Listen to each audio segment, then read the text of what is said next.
Good morning दोस्तों, धन्यवाद, thank you.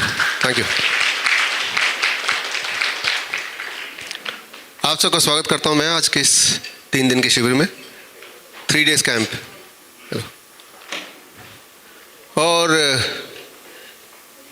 ये जो सेशन है हमारा, ये 9:55 पे शुरू होने वाला था। मेरे ख्याल से हम आधे घंटे ऑलरेडी लेट है ना। तो यहीं से शुरू करते हैं हमारी पहली जो सीख है, और वो ये कि यहाँ पे in total there are about 140 participants, जिसमें करीब 113 या 14 पेशेंट्स हैं, बाकी उनके केयर टेकर्स हैं साथ में। और मैंने देखा, मेरे पास ये लिस्ट है आपके सारे प्रोफाइल की, I will complete list with me. और इसमें लगभग सारे स्टेट से पेशेंट्स हैं, बिहार से, गुजरात से, आंध्र प्रदेश से, पंजाब से, हर जगह से हैं। महाराष्ट्र से बहुत सारे हैं। महाराष्ट्र से कितने हैं? मेनी ऑफ यू, है ना, आप देख ही रहे हैं अपने आसपास।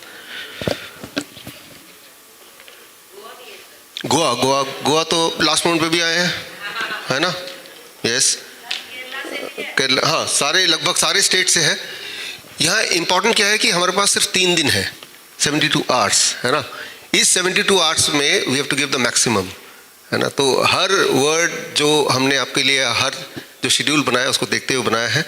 4 अलग अलग देशों से भी हैं। फिलीपींस से राजेंद्र सिंह हैं यहाँ पे, यस, फिलीपींस से हैं। कनाडा से doctor Mrs and mister Jalan है यहाँ पे। नेपाल से उमा शंकर अग्रवाल एंड सनत कुमार पिया हैं। ओल्डेस्ट पेशेंट जो यहाँ पे हैं 79 ईयर्स के हैं, चमन लाल जी हैं यहाँ पे।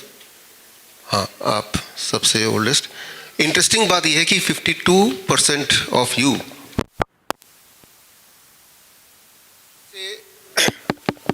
52% ऐसे पेशेंट हैं जो डायबिटीज़ की दवा भी लेते हैं, आधे से ज़्यादा। और 1/3 ऐसे हैं जो ब्लड प्रेशर की दवाई लेते हैं।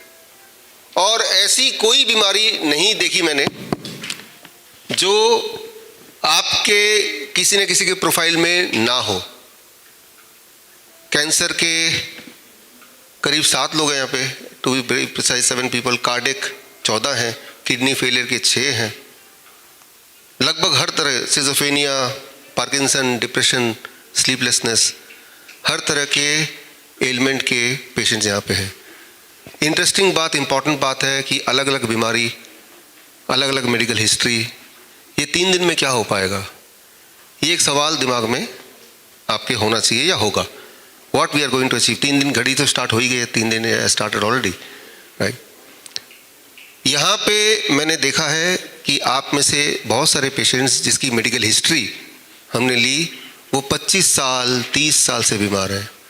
3 डेकेड्स, यानी कि पिछले 30 साल से लगातार दवाइयाँ ले रहे हैं, चाहे वो डायबिटीज़ की ले रहे हैं, ब्लड प्रेशर की ले रहे हैं, किसी भी बीमारी की ले रहे हैं। 30 साल, अगर 30 साल से दवाई लेते हुए हम ठीक नहीं हुए उस बीमारी से, इसका मतलब ये, अगर वही दवाई लेते रहे तो ठीक तो नहीं होंगे ना। तो फिर भी तो हम रोज सेम करते हैं। Same action can bring the same result, वो हमारे सामने, हमारे आसपास, और हम खुद भी हैं।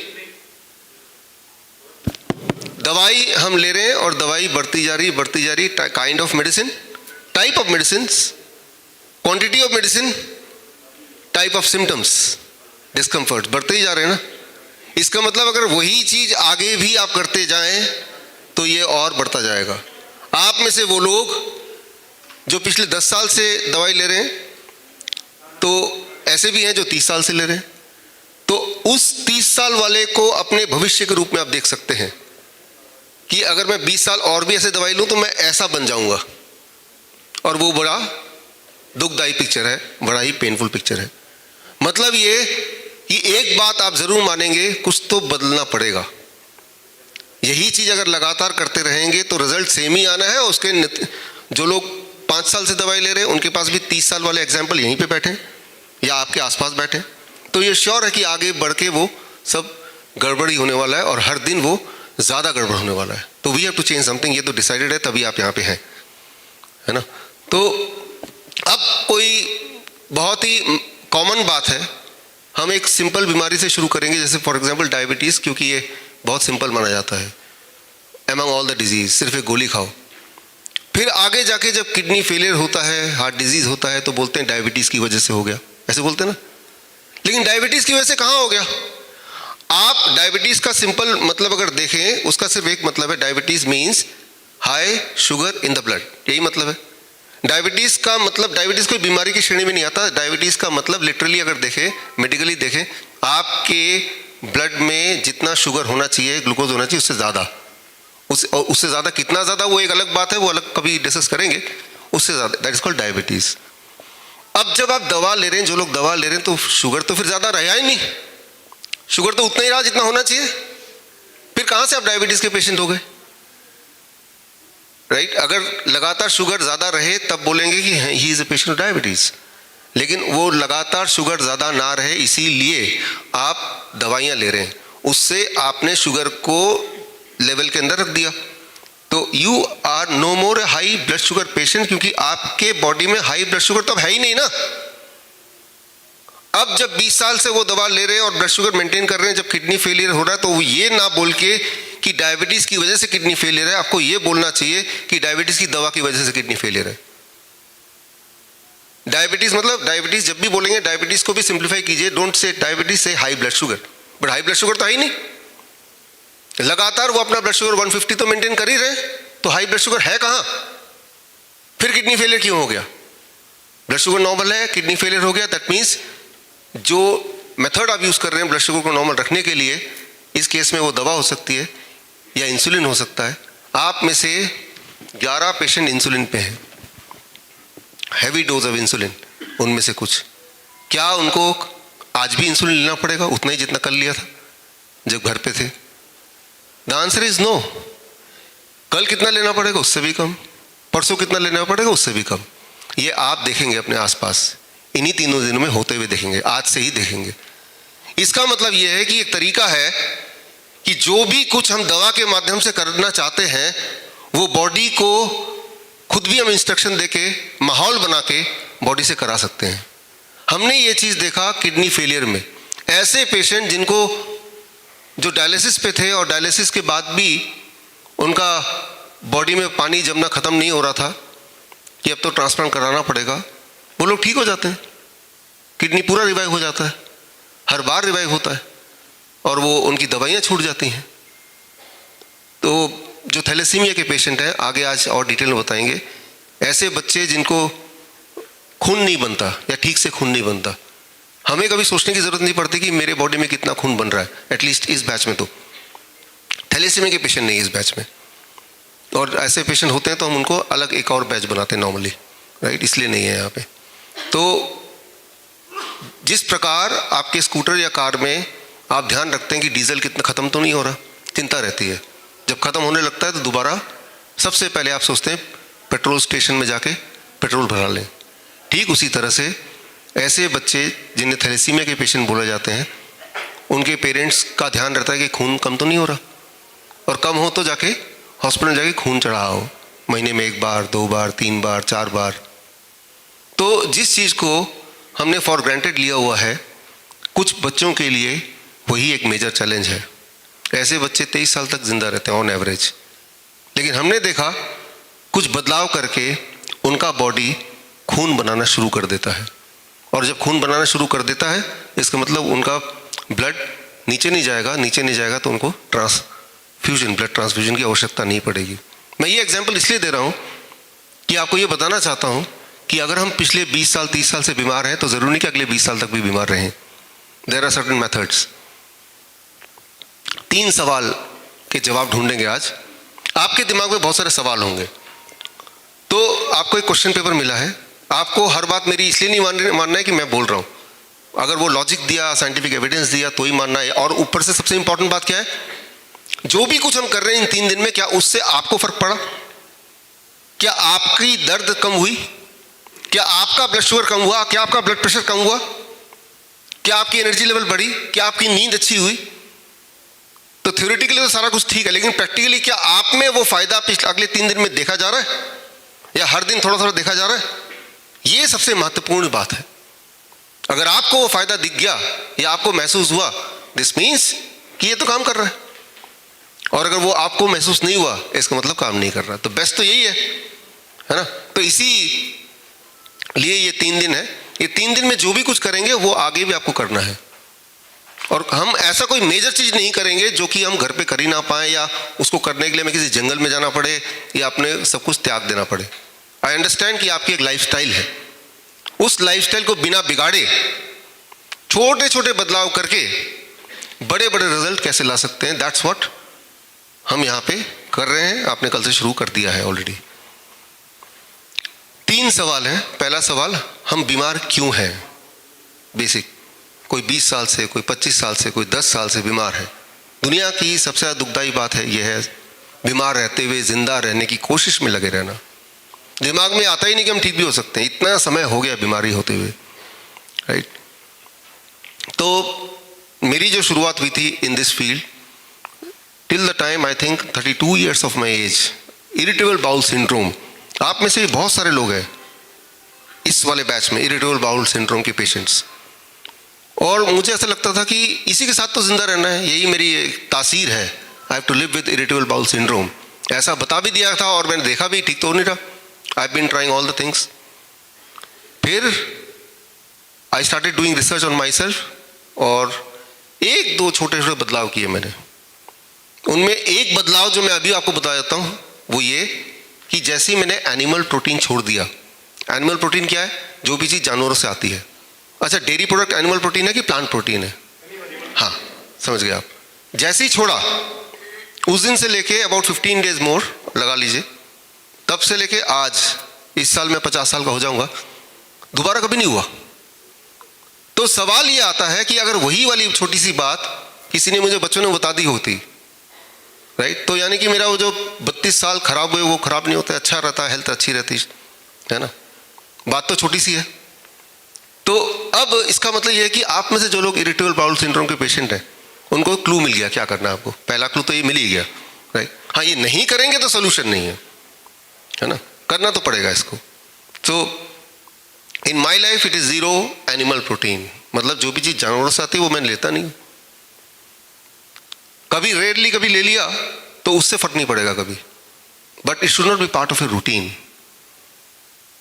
मेरी वाइफ परसों आएगी, वो मेरठ की है यहाँ पे।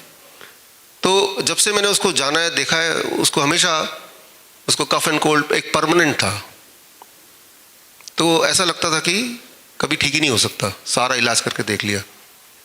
एक बदलाव किया सिर्फ, और वो ये कि आंवले का 100 ml का जूस कूट के खुद निकाल के, डब्बे वाला नहीं, बोतल वाला नहीं, खुद खाली पेट लिया करीब 5 से 10 दिन। और इट इज 2002 से मैं जानता हूँ उसको, से लेके अब कितने साल हो गए? 20 साल हो गए। दोबारा तो नहीं हुआ। हाँ, खांसी जुकाम कभी कभी होती सभी को, वो अलग बात है, बट वो तो दोबारा नहीं हुआ। तो आपको मैं ये बताना चाह रहा हूँ, इसी प्रकार जितने सारे आपने सारे पेशेंट्स के प्रोफाइल मेरे पास हैं, आपकी जो समस्या वो भी है, हर एक के लिए इसी तरह से छोटे छोटे आसान दिखने वाले, मामूली दिखने वाले कई सारे सॉल्यूशंस हैं। और वो सॉल्यूशन से फर्क एज फास्ट एज इसी 3 दिन में दिखा जा सकता है। और वो क्या है, वही समझने की कोशिश आज अभी करेंगे हम, राइट। अच्छी बात यह है कि आपके आसपास जो बाकी लोग हैं उनकी बीमारियां आपसे अलग भी है। तो आपको ना केवल अपने बारे में जानने को मिलेगा, बाकियों के बारे में जानने को मिलेगा, जिसका फ़ायदा आप घर में जाके पहुंचा सकते हैं अपने दोस्तों को, रिश्तेदारों को, राइट। तो शुरू करते हैं इसमें। होपफुली आपने सर्केडियन रिदम, या मैंने एक वेलकम वीडियो था आपको भेजा गया था, आपने पढ़ा देखा होगा उसको। वो ज़रूरी है, that was a pre training, ताकि आपके दिमाग में ऑलरेडी कुछ ना कुछ इन्फॉर्मेशन हो, उससे ये प्रोग्राम आसान हो जाएगा, इट विल बी ईजी। सवाल पहला कि हम बीमार क्यों हैं, लगातार बीमार हैं, वो तो आपने आपके प्रोफाइल में अपने सबने लिखा ही है, 10 साल 15 साल 20 साल। दूसरा, ठीक क्यों नहीं हो रहे अगर हैं भी तो। तीसरा, ठीक कैसे हों। यही 3 सवाल के जवाब हम ढूंढने की कोशिश करेंगे। इसको ढूंढने के लिए पहले सवाल को कि हम बीमार हैं ही क्यों at the very first place, तो वो एक क्लॉक है, हाँ, सर्केडियन क्लॉक, वो आप लोगों में भी डिस्ट्रीब्यूट कर देंगे और उसके माध्यम से will try to understand the first thing. और मेरे पास भी एक पिटारा है, ये भी निकाल लेता हूँ। इसमें बहुत सारी चीज़ें जादूगर की तरह होता ना, आपको समझाने के लिए मैं बहुत कुछ लाया हूँ और देखते हैं उसके माध्यम से आप समझ पाते हैं कि नहीं, कितना समझ पाते हैं।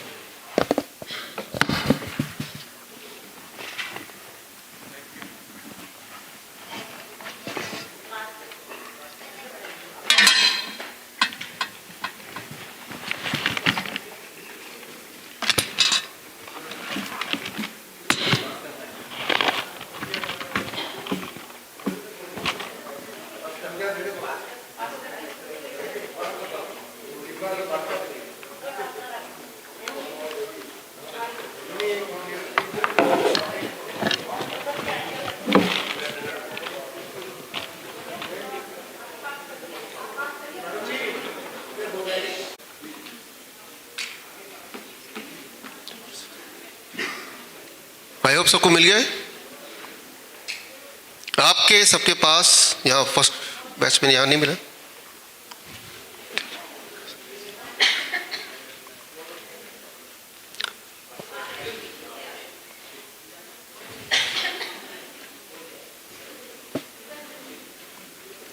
आपके पास जिनके पास घड़ी आ गई है उसको अगर देखेंगे तो उसमें टाइम दिख रहा है, लेकिन इंपॉर्टेंट बात यह है कि टाइम जो है वो सबका अलग अलग दिख रहा है ना।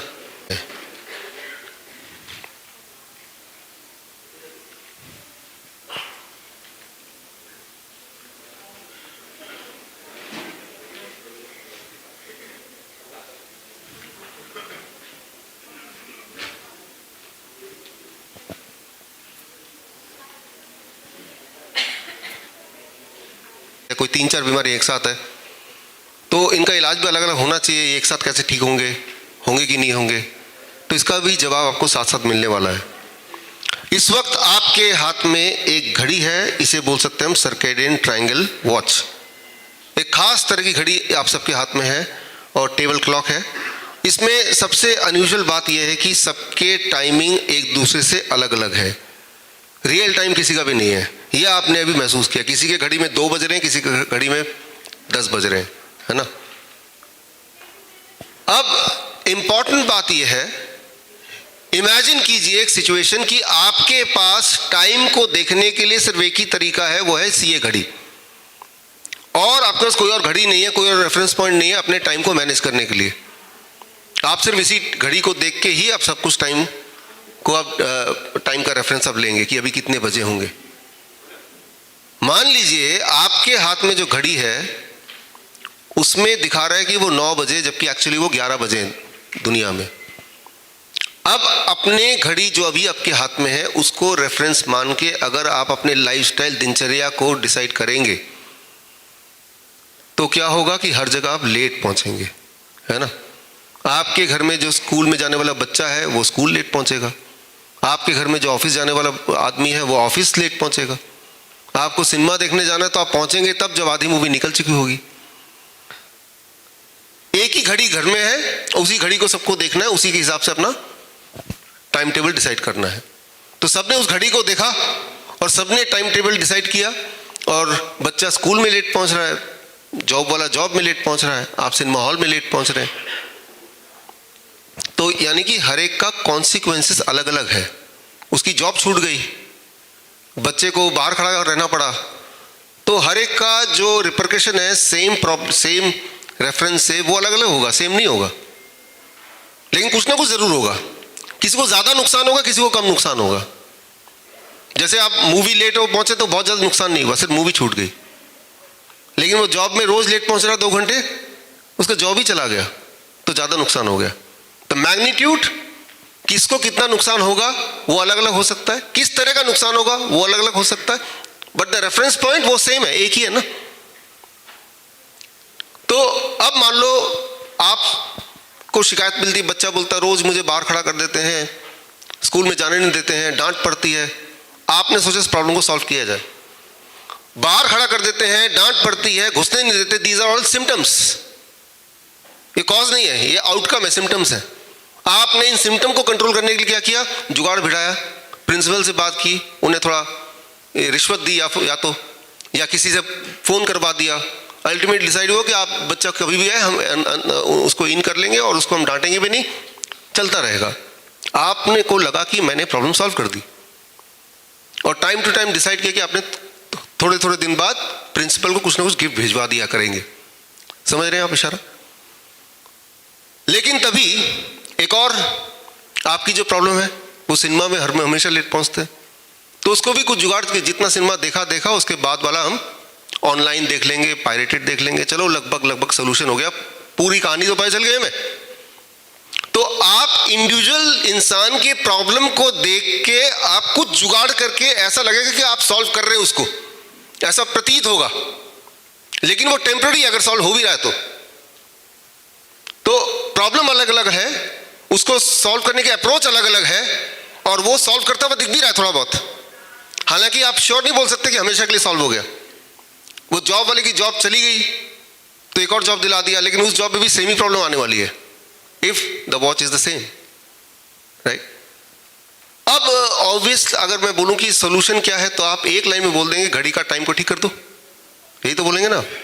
जैसे इस घड़ी का रेफरेंस टाइम ठीक कर देंगे तो सारे लोगों का एक ही साथ प्रॉब्लम सॉल्व हो जाएगा ना, उसी दिन से,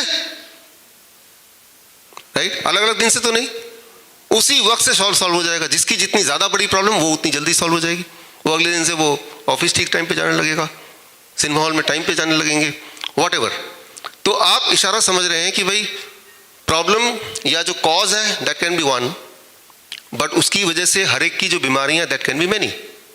और बीमारी के सिम्टम को देख के, डायग्नोस्टिक को देख के, तब उसको सॉल्व करने से अगर सॉल्व हो जाता तो लगातार 10 साल से आपको जूझना नहीं पड़ता, 20 साल 30 साल से उस बीमारी से या उस दवाइयों से जूझना नहीं पड़ता ना फिर, क्योंकि वो तो सॉल्व हो गया, राइट। तो जिस तरह से आपके घर में एक घड़ी है, सबके घर में है, उस घड़ी को रेफरेंस पॉइंट बना के और बाई चांस वो घड़ी ठीक टाइम दिखाती है, आपका लाइफस्टाइल ठीक चलता है। ठीक उसी तरह से, एग्जैक्टली उसी तरह से, according to the Nobel prize winning science 2017, हमारे बॉडी के हर ऑर्गन में भी एक घड़ी है, जिसे बोलते हैं सर्केडियन क्लॉक। हमारे बॉडी के हर ऑर्गन में एक घड़ी है, एक टाइम टेबल बना हुआ है उसका, इंट्रिंसिक टाइम टेबल। ये बहुत ही इंटरेस्टिंग, बहुत ही इंपॉर्टेंट है। इंटरेस्टिंग इसलिए क्योंकि इसको ठीक करने के लिए ज़्यादा कुछ करना नहीं पड़ेगा।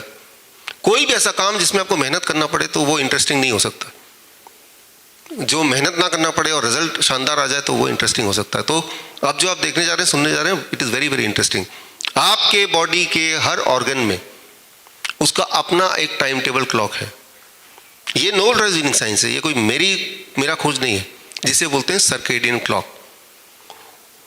उस क्लॉक को अगर छेड़ दिया जाए तो वो जो ऑर्गन है वो बाकी ऑर्गन से अलग रास्ते में चलने लगेगा। वो जो बच्चा है वो बाकी स्कूल के बच्चों से अलग चलने लगा, बिकॉज वो तो लेट पहुंचने लगा। तो वो बच्चा कितनी भी मेहनत करे, कितना भी सोचे मैं टाइम पे पहुंचूंगा, वो कभी नहीं पहुंच पाएगा, या बहुत ज्यादा मेहनत करके वो फिर थोड़ा बहुत टाइम मैनेज कर पाएगा। हमारे बॉडी के हर ऑर्गन में देयर इज ए क्लॉक। जिस तरह से ऑर्केस्ट्रा में कई सारे म्यूजिशियन होते हैं, कोई तबला का एक्सपर्ट है, कोई गिटार का एक्सपर्ट है ना, कोई पियानो बजा रहा है, और सब अच्छा बजा सकते हैं, सबका अपना अपना रिदम है, लेकिन इनको आपस में सिंक्रोनाइज करेंगे तो बनेगा वो म्यूजिक। और मान लो एक गिटारिस्ट है, उसके कान हमने बंद कर दिए, उसको सुनाई नहीं दे रहा कि बाकी लोग क्या कर रहे हैं, तो वो कितना भी अच्छा बजाए वो क्या होगा, नॉइज। तो नॉइज में भी उसको उतनी मेहनत करनी पड़ रही है, उसका स्किल वैसे के वैसे ही है जितना कि अगर नॉइज की जगह अगर उसके आंख कान खोल दिए होते, सिंक्रोनाइज होता, तो वो म्यूजिक बन जाता। तो ना केवल हमें ये देखना है कि हमारे ऑर्गन्स ठीक से काम करें, बल्कि आपस में तालमेल होकर काम करें। इसे कहते हैं सर्केडियन क्लॉक। तो ये क्लॉक पहली बात तो बिगड़ा हुआ है। कैसे बिगड़ा हुआ है, कैसे पता चलेगा, ठीक कैसे करना है, ठीक कब तक होगा, क्या करना पड़ेगा, बहुत सारे सवाल दिमाग में आना शुरू हो सकते हैं इस वक्त। तो फटाफट उसके जवाब की तरफ हम बढ़ते हैं। Let's start moving towards the interesting answer of it. 72 hour programme में 7 इज़ वेरी इंपॉर्टेंट। तो 7 ऐसे फैक्टर्स हैं जो आपके बॉडी के क्लॉक को कंट्रोल करते हैं।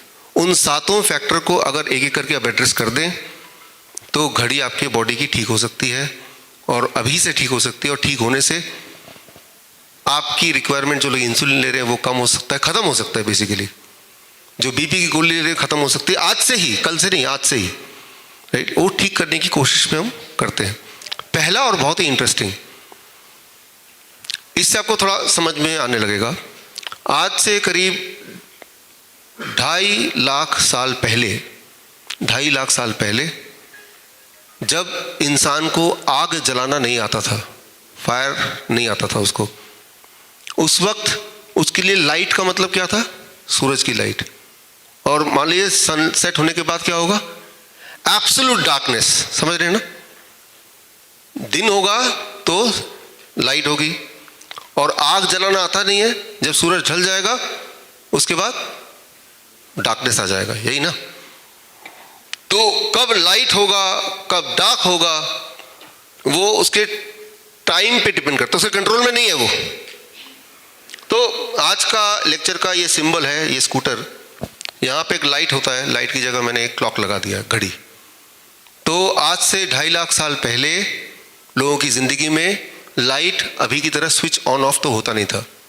कुदरत डिसाइड करती थी कब आपको सब कुछ दिखाई देगा और कब दिखाई नहीं देगा। फिर 2.5 लाख साल पहले आग का आविष्कार किया, डिस्कवर किया इंसान ने। तो कभी भी आग जला के लाइट क्रिएट किया जा सकता था, यानी कि इंसान को आधी रात को भी कुछ देखना हो तो लाइट जला के, आग जला के वो देख सकते थे। उसके बाद आगे चलता रहा, करीब आज से 6,500 साल पहले, सिर्फ 6,500 साल पहले मोमबत्ती का आविष्कार हुआ, यानी कि अब और आसान हो गया कि रात में भी वो दिन की तरह देख सकें। आज से 5,000 साल पहले तेल से आग लगाना वो भी पता चल गया। तो आज से 5,000 साल पहले से और आसान हो गया, लैंप वगैरह से पूरे रात को भी लाइट कर सकते हैं, इंसान देखने लगा।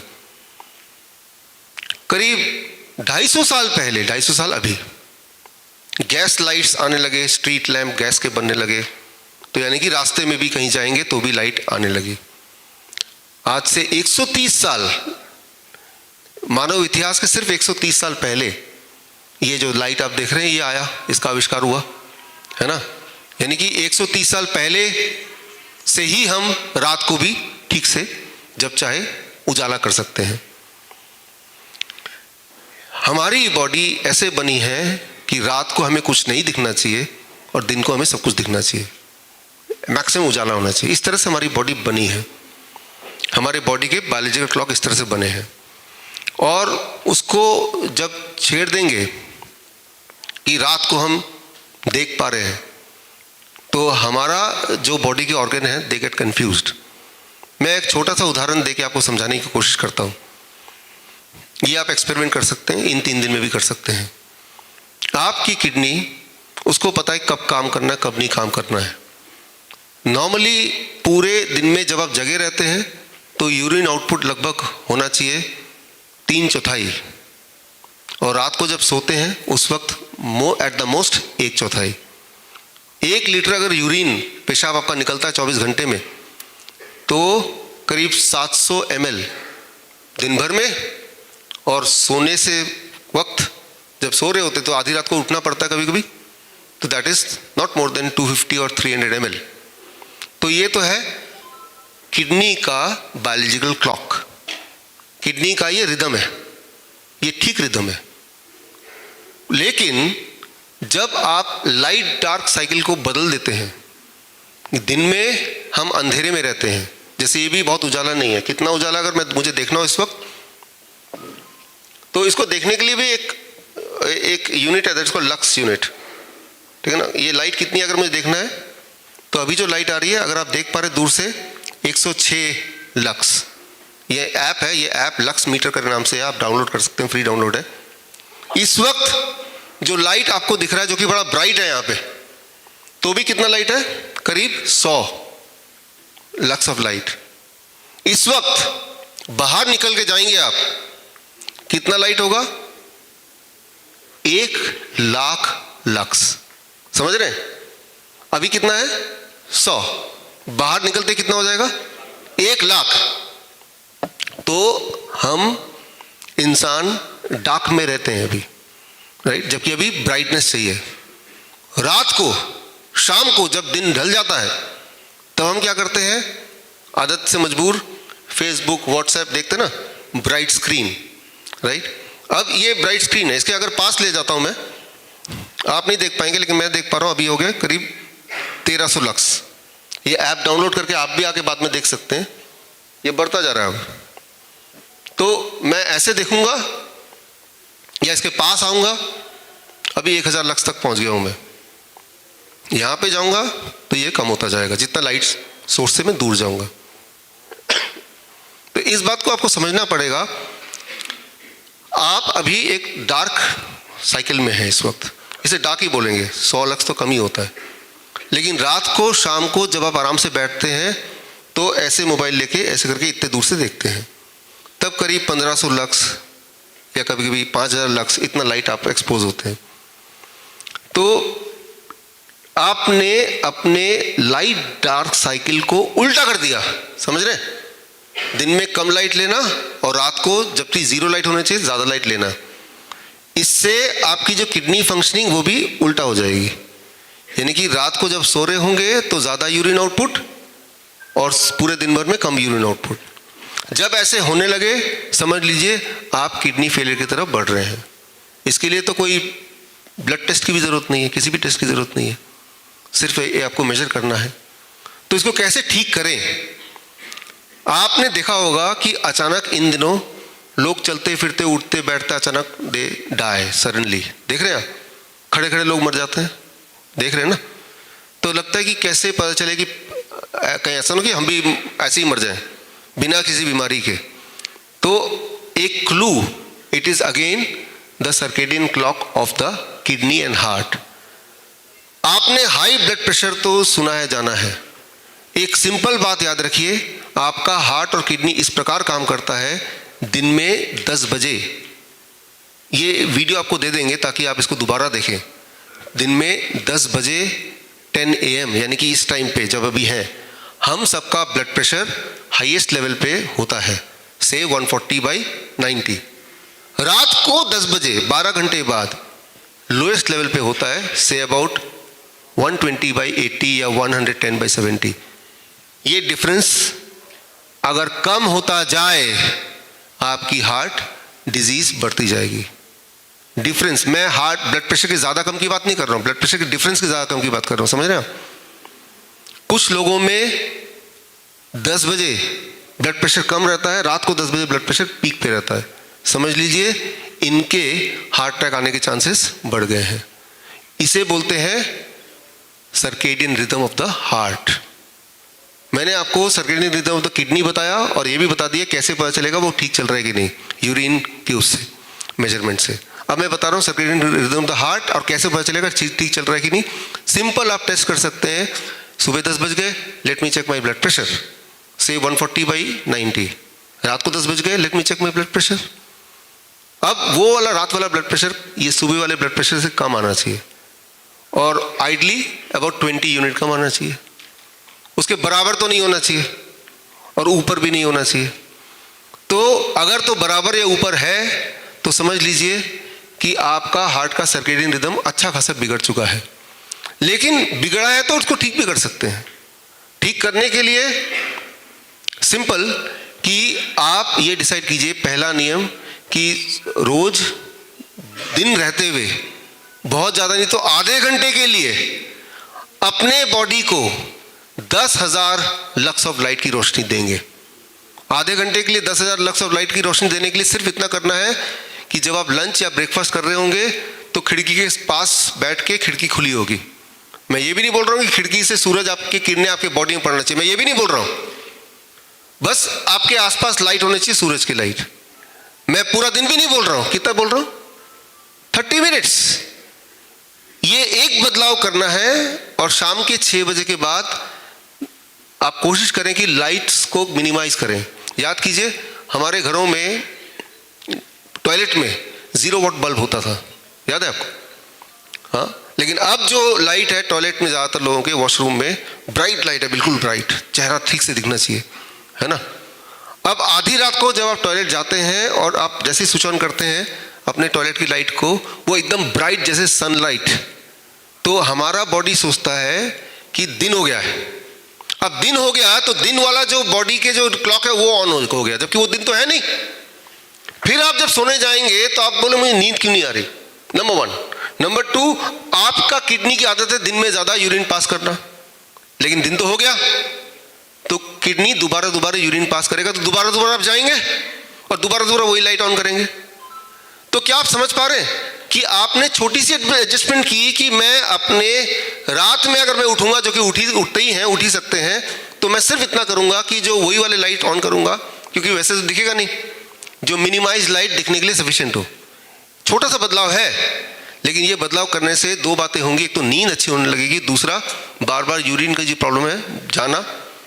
ऐसा नहीं कि बॉडी में यूरिन बढ़ गया तो आपकी नींद टूट गई, अगर आपके बॉडी को एहसास है कि ये दिन है, तो भी your kidney will start producing more urine, that is the circadian rhythm of the kidney, right. तो यहाँ तक आप सिर्फ ये समझ पाए कि दिन में 10,000 lux of light for 30 minutes, तो क्या अगर 20 लें, 30 लें, 3 लाख लें तो और अच्छा है। जो लोग आप में से डिप्रेशन के पेशेंट हैं, जो लोग डिप्रेशन की दवाई ले रहे हैं, एक बात याद रखिए, आधे घंटे धूप में अगर आप खड़े होते हैं, धूप में भी छोड़िए, ब्राइट लाइट लेते हैं। ब्राइट लाइट क्या है? मैं यहाँ पे धूप और लाइट 2 अलग अलग बातें हैं, मैं लाइट की बात कर रहा हूँ, एक्सपोजर टू लाइट। सनलाइट हो तो बेस्ट है, लेकिन मान लो जैसे सनलाइट नहीं है यहाँ पे, मैं आर्टिफिशियल लाइट क्रिएट करता हूँ,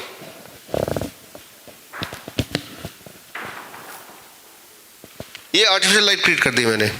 ऐसे देश हैं जहाँ सनलाइट होती ही नहीं है, बहुत कम होती है, वो लोग क्या करते हैं, इस तरह से आर्टिफिशियल लाइट क्रिएट कर देते हैं, बड़े लाइट अपने आसपास रखते हैं। अब मैं इसको यहाँ पे रखा और अब मैं अगर मैं अपना मेजर करता हूँ how much lux of light, so when I now it is about 5000 lux of light, ठीक है ना। दूर करूंगा तो ये कम हो जाएगा डेफिनेटली। तो मैं आपको उदाहरण देना चाह रहा हूँ कि मैं धूप की बात नहीं कर रहा, धूप तो सबसे अच्छा है ही, मैं सिर्फ इतना बात कर रहा हूँ कि अभी सिर्फ लाइट पे हम, एक्सपोजर टू लाइट। आपके आसपास कोई ऐसा पेशेंट हो जो डिप्रेशन का मरीज हो, घर में कोई ऐसा हो, अगर कुछ भी करके आप ये इंश्योर करें कि सुबह उनको लाइट में ले जाएं, घर में लाइट बढ़ा दें, उनका लंच का टेबल, ब्रेकफास्ट का टेबल लाइट सोर्स के पास हो, तो that is equivalent to taking a depression medicine, right. Depression की मेडिसिन में जितना जो मेलेटोनिन बनता है वो बॉडी बनाने लग जाएगी सिर्फ लाइट सोर्स को बढ़ा देने से। और ये डिप्रेशन के पेशेंट के लिए नहीं है, सभी के लिए है, क्योंकि दिन में लाइट ज़्यादा, रात में लाइट कम, जैसे ये करेंगे आपकी नींद अच्छी आने लगेगी। और आप सबको पता है कि नींद अच्छी आएगी तो बहुत सारी प्रॉब्लम वैसे ही सॉल्व हो जाती हैं। नींद अच्छे आने का मतलब ये भी है कि आप बार बार उठ नहीं रहे टॉयलेट के लिए, that means kidney also must be working fine, यही मतलब हो ना इसका। सो इसके और हम डिटेल में जाएंगे लाइट्स के, आज हम बेसिक समझने की कोशिश कर रहे हैं। इसका मतलब ये भी हुआ कि आज भी यहाँ से जब मौका मिले आपको बाहर, तो try to be under the sunlight. ज़्यादा धूप लगे तो छाए में है लेकिन लाइट दिख रही नहीं आपको, that will make lot of difference. जो भी लोग डिप्रेशन के पेशेंट हैं उनको थोड़ा ध्यान से देखिए, आप देखेंगे वो अंधेरे में, डार्कनेस में, कोने में ही रहते हैं, तो डिप्रेशन बरकरार रहता है। वहाँ से उठा के आप लाइट में ले जाएं, डिप्रेशन नहीं रह सकता, क्योंकि डिप्रेशन के रहने के लिए एक खास तरह का जो हार्मोन है, राइट, उसके प्रोडक्शन में कमी होने की आवश्यकता है। जैसे ही वो प्रोडक्शन होने लगेगा, इंसान के जो डिप्रेशन की जो एक तासीर है वो कम हो ही जाएगी। दवा से जैसे एक दिन में फ़र्क पड़ता है तो इससे भी फर्क पड़ जाएगा without any side effect. So that is called light dark cycle. यानी कि जैसे मुझे पता है मुझे ऑफिस में बैठना ही बैठना है, मुझे अपने रूम में, तो बस मैं लाइट को बढ़ा दिया मैंने, और शाम के 6 बजे के बाद बैठना है तो अलग सेट ऑफ लाइट है, उसको कम कर दिया मैंने। अगर मुझे ज़्यादा काम करना है लैपटॉप वाले तो मैं दिन में कर लूँगा, एक्सपोजर टू स्क्रीन्स। कभी कभी नहीं भी कर पाते हैं, इट्स ओके, बट दिमाग में तो रखूंगा, मुझे करना है ना। तो this is the first thing. ये इतना आसान है, लगता है इससे क्या होने वाला है, लेकिन ये करके देखेंगे तो पता चल जाएगा कि it will make lot of difference. हमारे बॉडी के जितने सारे ऑर्गन हैं उनको जो क्यू मिलता है, क्लू मिलता है, जिस तरह से, मैं आपको एक एग्जांपल देके बताता हूँ। आप किसी भी देश में जब उतरते हैं, जैसे आप मोबाइल को ऑन करते हैं तो मोबाइल इंटरनेट में जाते ही क्या करता है, वहाँ के देश का टाइम ले लेता है ना, कैच कर लेता है उसी वक्त। अब आप वो वाले टाइम फ्रेम में, टाइम जोन में आ गए। ठीक उसी तरह से जब आपकी आंखें लाइट से एक्सपोज होती है तो बॉडी के जो अंदर के ऑर्गन है वहाँ से क्यू लेते हैं कि ये दिन है कि रात है। और बॉडी में सेटिंग है कि जैसे दिन में कॉर्टिसोल नाम का एक हार्मोन को ज़्यादा प्रोड्यूस करना है और रात में मेलेटोनिन नाम का हार्मोन को ज़्यादा प्रोड्यूस करना है। तो लेकिन वो कब दिन है कब रात है कौन बताएगा बॉडी को? वो ये लाइट बताएगी। और लाइट का एक्सपोजर का रिस्पॉन्सिबिलिटी किसकी है? वो हमारी है। तो आप यहाँ पे देखें कि इंसान जैसे जैसे मॉडर्न होता जा रहा है वैसे वैसे वो बीमार भी पड़ता जा रहा है। बिकॉज नेचर का जो रिदम है उस रिदम में हम अपना टांग अड़ा रहे हैं एक तरह से, राइट। तो कोशिश ये होनी चाहिए, सनसेट हो गया, now you should be in minimum light. At least कोशिश कर सकते हैं जब तक हम पूरी तरह ठीक ना हो जाए। जिसको बॉडी में बहुत ज़्यादा पेन है, जिसको नींद नहीं आती, जो डिप्रेशन में है, स्लीपलेसनेस की प्रॉब्लम, इंसोम्निया है, उन लोगों को तो करना ही चाहिए। But this is just the first thing. अब मैंने आपको बताया स्लीप का कार्ड डिस्ट्रीब्यूट करना है। नींद का एक बहुत, यू कैन डिस्ट्रीब्यूट, ये कार्ड आपके बड़े काम आएगा। और याद कीजिए या सोचिए ज़रा, जब लाइट नहीं हुआ करता था, फायर नहीं हुआ करता था, इंसान तब रात को कुछ दिख नहीं रहा तो इंसान के पास बचेगा क्या? वो सो जाएगा, रिटायर करेगा, दिन में फिर अपने आप उठ जाएगा। सवाल आता है कितने घंटे की नींद होनी चाहिए टू रिमेन हेल्दी। जब हम सोते हैं तो हमारे बॉडी के अलग अलग ऑर्गन वो कुछ ना कुछ अलग अलग एक्टिविटीज करते हैं to reset the biological clock.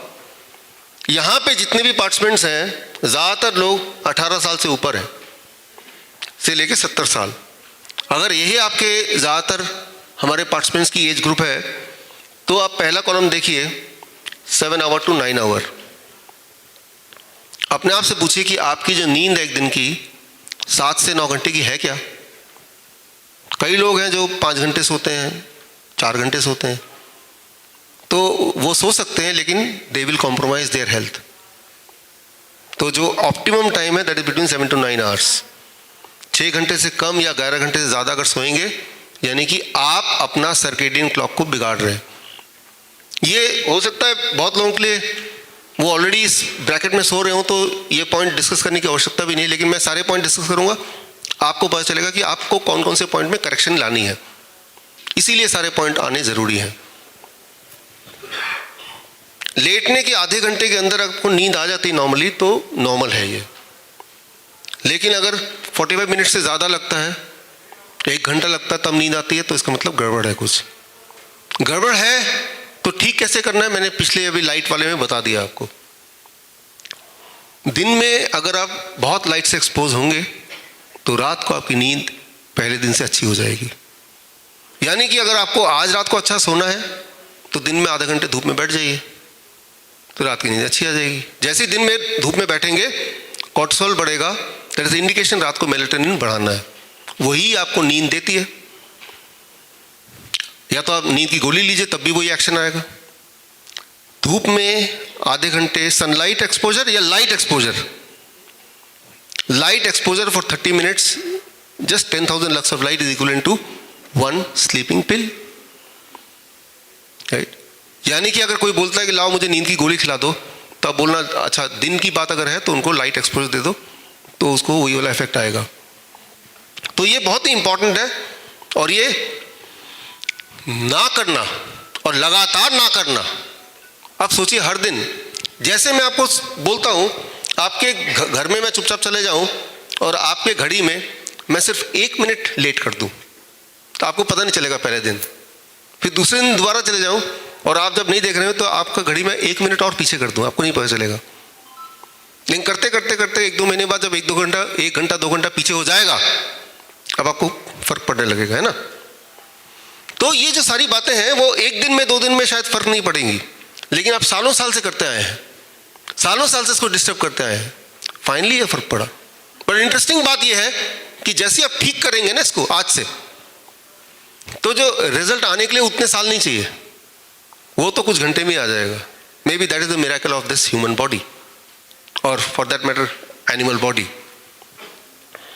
दिन रात को एक बार अगर आप उठते हैं टॉयलेट जाने के लिए तो नॉर्मल है ये, क्योंकि रात को भी आपका किडनी काम कर रहा है, और रात को भी हमारे बॉडी का किडनी का जो सर्केडियन क्लॉक है वो है कि रात सोते वक्त 1/4 ऑफ द यूरिन आउटपुट, और दिन में जो जगह है 3/4 ऑफ द यूरिन आउटपुट। तो 1/4 ऑफ द यूरिन आउटपुट तभी होगा ना जब रात को एक बार उठेंगे। तो रात को उठना इज नॉट एबनॉर्मल, बट अगर 4 बार उठना पड़ रहा है, इसका मतलब आपके किडनी के लिए वो दिन नहीं है, वो रात नहीं, वो दिन है। समझ रहे हैं? वो उल्टा कर दिया उसने। आप ऐसे मानिए कि वो जो म्यूजिशियन है वो बहुत अच्छा बजा रहा है, लेकिन बाकियों से वो सिंक्रोनाइज नहीं कर पा रहा, तो अल्टीमेटली सुनने वालों को वो नॉइज ही लगने वाला है ना। तो ये आपको समझना पड़ेगा कि गड़बड़ कहाँ हो रही है। आप अगर बोलते हैं कि भाई मेरा किडनी काम नहीं कर रहा है, तो मैं बोलूँगा कि भाई आप शाम को 6 बजे के बाद कुछ भी मत खाइए। यहाँ भी यही करने वाले हैं हम, that we call as time as medicine. आप देख भी रहे हैं स्कूटर के लाइट की जगह हमने टाइम लगा दिया है, इस पे हम आएंगे। तो ये कार्ड को आपको रेफर करना है और कार्ड के हिसाब से थोड़ा थोड़ा एडजस्ट करना है। कई लोग ऐसे बोलते हैं कि मेरे पास इतना समय नहीं कि मैं आप 7 घंटे सोऊं, हो सकता ना हो, लेकिन फिर आप तैयार रहिए बीमार रहने के लिए, भुगतने के लिए बीमार रहिए। हमारी बॉडी को जब बनाया गया तो बॉडी को बनाते वक्त इन बातों को सोचा गया होगा 2.5 लाख साल पहले से, तो वही उसके हिसाब से बॉडी की बायोलॉजिकल क्लॉक है।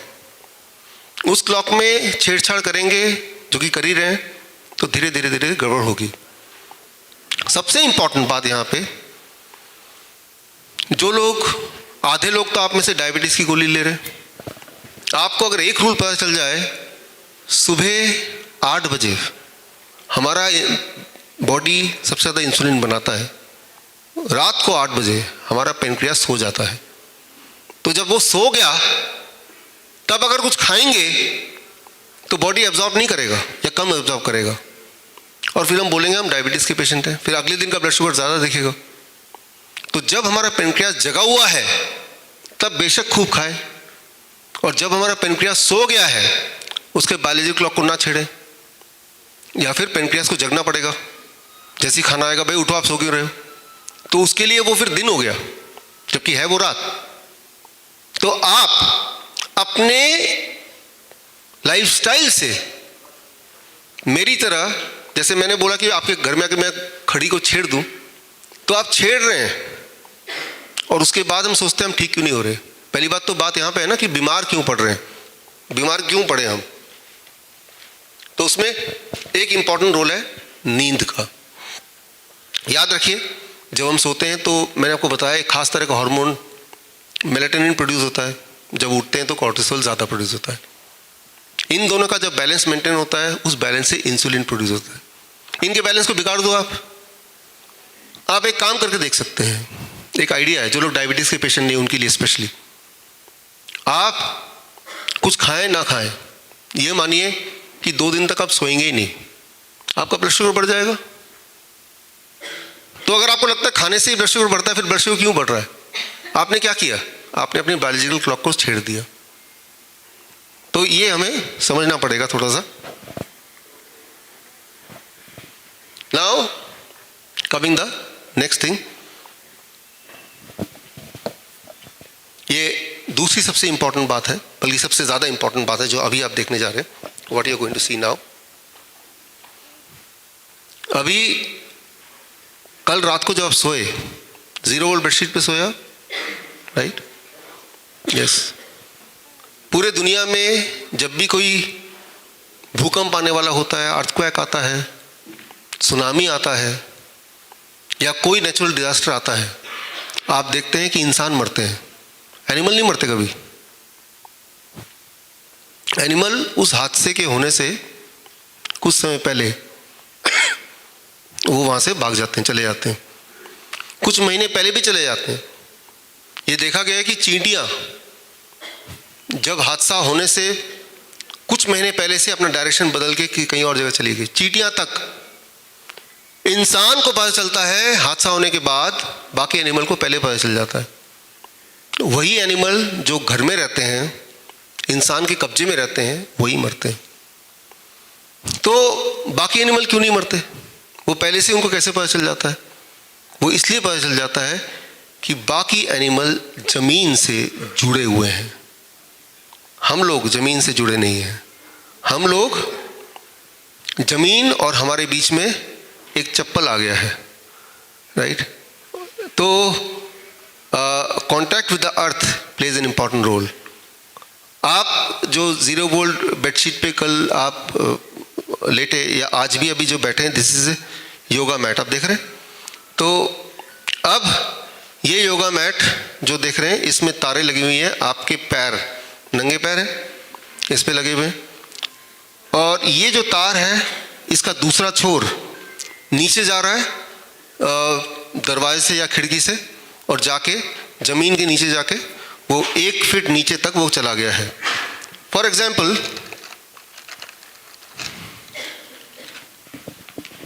यहाँ पे सिंपली अब देखिए, ईसीजी, इलेक्ट्रोकार्डियोग्राम, या ईईजी, या इवन स्टेथोस्कोप, ये सारे टेस्ट में डॉक्टर क्या देख रहा है? वो आपके बॉडी का इलेक्ट्रिकल सिग्नल देख रहा है ना। इलेक्ट्रिकल सिग्नल अगर फेल हो जाए तो कार्डियक अरेस्ट, इंसान 1 सेकंड में मर जाएगा। अगर आपको सांसें रोक दे तब भी कुछ सेकंड, कुछ मिनट जिंदा रहेंगे, 4 मिनट जिंदा रहेंगे, ठीक है ना। अगर खाना ना मिले तब भी कुछ दिन जिंदा रहेंगे, पानी ना मिले तब भी कुछ दिन जिंदा रहेंगे। इलेक्ट्रिकल सिग्नल फेल होने से 2-3 सेकंड में इंसान मर जाता है, जिसे बोलते हैं कार्डियक अरेस्ट, हार्ट अटैक नहीं, कार्डियक अरेस्ट, ठीक है ना। तो तब डॉक्टर क्या करता है कि आपको इलेक्ट्रिक करंट देता है ना, डिफिब्रिलेटर से, हाँ, और वो इलेक्ट्रिक करंट, इलेक्ट्रिक शॉक जिसे बोलते हैं, उससे इंसान, तो इलेक्ट्रिसिटी, आपका बॉडी जो है वो इलेक्ट्रिकल बॉडी है, और इलेक्ट्रिसिटी फेल होने से इंसान उसी वक्त मर सकता है। हालांकि ऑक्सीजन नहीं मिलने से भी कुछ मिनट तो जिंदा रहेगा, क्योंकि बॉडी के अंदर फिर भी ऑक्सीजन है, कुछ समय तक तो है ही है। फिर धीरे धीरे बॉडी के सेल्स मरेंगे, आप भी मर जाएंगे। तो अभी मान लो ये है मेरे पास तार, ये सिंपल मेटल का तार है, और मैंने ये ईसीजी का पैच लिया, इस पैच को यहाँ पे लगा दिया। ये जो दूसरा छोर है इसको लेके मैं ज़मीन से कनेक्ट कर देता हूँ, ये लंबा मान लेते हैं, बहुत लंबा। अब जैसे ही मैं ऐसा करूँगा तो अर्थ से इलेक्ट्रॉन ट्रेवल करके तार के माध्यम से मेरे बॉडी से अंदर जाएगा। और याद रखिए, जब भी कोई बीमारी होती है, चाहे वो कैंसर हो, ट्यूमर हो, जॉइंट पेन हो, आप में से बहुत सारे जॉइंट पेन के पेशेंट हैं, बहुत सारे हैं आप में से, अर्थराइटिस के पेशेंट बहुत सारे हैं आप में से, राइट। तो बॉडी में जहाँ पेन होती है वहाँ पे इन्फ्लेमेशन होता है, जहाँ इन्फ्लेमेशन है वहाँ पे इलेक्ट्रॉन डेफिशिएंसी है, और इलेक्ट्रॉन कहाँ से मिलेगी? धरती माँ से मिलेगी, राइट। तो ये कोई सुपरस्टिशन नहीं है, ये एक्चुअली है, ये भी करके दिखा सकते हैं, और करके दिखाते हैं बल्कि, ठीक है ना। तो मान लो मेरे पास वोल्ट मीटर है, आप जब ज़मीन को डायरेक्ट टच करते हैं, जब नंगे पैर चलते हैं, तो धरती से सीधे इलेक्ट्रॉन आपको मिल सकती है। लेकिन अभी तो ज़मीन में आप है नहीं, और अगर बोले कि आप ज़मीन में रहिए 24 घंटे, तो लाइफस्टाइल वैसा आप कर सकते नहीं। तो अपने घर में रहते हुए भी ज़मीन से कैसे कनेक्ट हों? तो सिंपली ये है कि आपने एक मेटल तार लिया जिसके ऊपर आप बैठे भी हैं सबके सब, और उस तार की एक छोर को आपने ज़मीन से कनेक्ट कर दिया, तब भी वो आपके बॉडी से कनेक्ट हो जाता है। You actually literally get electron from the earth and that can be measured. उसको मेजर करने की कोशिश करते हैं।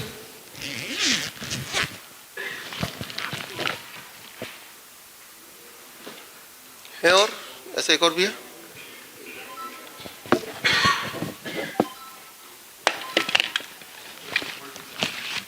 निकालो अपने वोल्ट मीटर। हाँ, मोबाइल स्विच ऑफ कर ले। ये रेडी है, ऑन है, ठीक है। तो ये वोल्ट मीटर है, लाइए इसका अर्थ का पॉइंट कहाँ है? अच्छा ये है, दोनों हाँ यहाँ पे भी है। हाँ। अब देखिए ये वोल्ट मीटर है और आप सबकी बॉडी में कोई ना कोई वोल्टेज होती है एट दिस टाइम ऑल्सो। कितनी वोल्टेज है कोई देखना चाहेगा? आप देखना चाहेंगे? ये तार आगे नहीं आएगी, आइए आइए, आ जाएगी ना थोड़ा सा, ठीक है ठीक है। अब आप लाल वाले को अपने हाथ में पकड़िए, लाल वाले को अपने हाथ में पकड़ रहे हैं तो आपका जो बॉडी का वोल्टेज है that is 0.027, this is the voltage of your body. याद रखिए जब बॉडी में बैठिए, मैं आ रहा हूँ, आई एम कमिंग देयर। एक ही एग्जांपल से काफ़ी होगा, हमें बहुत कुछ करना है, इसके बाद आराम से कर सकते हैं सब लोग। लेट मी कंप्लीट तब, बैठिए बैठ जाइए। मैं ये बताना चाह रहा हूँ आपको, जब आपके बॉडी में वोल्टेज होगा, जितना ज़्यादा वोल्टेज होगा उतनी आपकी इम्यूनिटी कम होगी, और जितनी इम्यूनिटी कम होगी नीडलेस से उतना बीमार रहेंगे। अगर इनकी इम्यूनिटी मुझे बढ़ानी है तो इनके बॉडी के वोल्टेज को मुझे जीरो करना पड़ेगा। जीरो वोल्टेज, कितना वोल्टेज है अभी? 29, कितना करना पड़ेगा? जीरो। ठीक इसी तरह से आप जब टेस्ट करेंगे, इस लेक्चर के बाद आप टेस्ट कर सकते हैं बारी बारी से, बिकॉज मैं देख रहा हूँ क्यूरियोसिटी है, ठीक है ना। तो इनके बॉडी को जीरो करने के लिए, वोल्टेज को जीरो करने के लिए आप चल के आइए, आप वहीं रहिए, आप चल के आइए, अपने इसके ऊपर पैर रख दीजिए जरा। अब पैर रखते, अब कितना वोल्टेज हो गया? 0 वोल्ट हो गया, दिख रहा है जिनको दिख रहा है। अब वापस आइए यहाँ पे, अब कितना वोल्टेज है? दोबारा बढ़ गया, पहले इतना हो गया। तो सिंपली आप क्या कर रहे हैं? दोबारा वहाँ जाइए, जीरो आ गया, राइट। तो 0 वोल्ट कैसे हुआ? क्योंकि आप अर्थ से कनेक्टेड है। कैसे हुआ? क्योंकि अर्थ से इलेक्ट्रिक इनके बॉडी में जा रहा है, इलेक्ट्रॉन जा रहा है बॉडी में। तो ये जो आपके नीचे जो योगा मैट लगे हुए हैं, ये स्पेशल पर्पस है। सॉक्स उतार के, जूते उतार के पैर उसमें रखिए, राइट। तो आप 0 वोल्टेज पे सब लोग इस वक्त, all of you are at 0 voltage at this moment. रात को जब सोते हैं तो आपकी वोल्टेज कितनी है उस वक्त? अभी योगा ये बेडशीट पे 0 वोल्टेज। तो ऐसे में नींद अच्छी आती है, ऐसे में पेन चला जाता है, इन्फ्लेमेशन कम हो जाता है, घाव ठीक होने लगता है। अब मान लो मुझे अपना वोल्टेज देखना हो तो मेरा वोल्टेज भी लगभग इनके वोल्टेज कितना है? 23। मैंने चप्पल पहना हुआ है, अगर चप्पल पहन के मैं पैर रखूं, देखिए आप कितना हो गया? 0 हो गया, है ना, 0 हो गया। मैंने तो चप्पल पहना हुआ है, मैंने ना जुगाड़ किया है। मेरे चप्पल अगर देखेंगे तो मैंने चप्पल के नीचे एक तार लगा दिया है और वो तार इनके तार से कनेक्ट होता है। तो मैंने अपने लिए चप्पल ही बना दिया कि मुझे चप्पल भी ना उतारना पड़े। घास पे जब चलेंगे आप तो नंगे पैर चलना पड़ेगा, लेकिन अब हमारी आदत तो है नहीं नंगे पैर चलने की। आइडिया तो ये है ना कि घास से हमें कनेक्ट होना है। तो मैंने अपने लिए चप्पल बना दिया और चप्पल के नीचे अगर देखेंगे कॉपर का एक वो तार है, देख रहे हैं, एक चिप है और वो एक तार से कनेक्टेड है और वो तार मेरे फीते में लगा हुआ है। तो जुगाड़ हो गया। किसको चाहिए? इसका एक बिजनेस हो सकता है, आगे करेंगे इसका बिजनेस, फिलहाल तो हमने अपने लिए बनाया है, ठीक है, थैंक यू। ये आप बाद में जिनको क्यूरियोसिटी है इसको समझ सकते हैं। अभी हम आगे बढ़ते हैं, कल का दिन भी हम समझाएंगे, लेकिन हम इस सारे टॉपिक को धीरे धीरे एक बार कवर कर लेते हैं।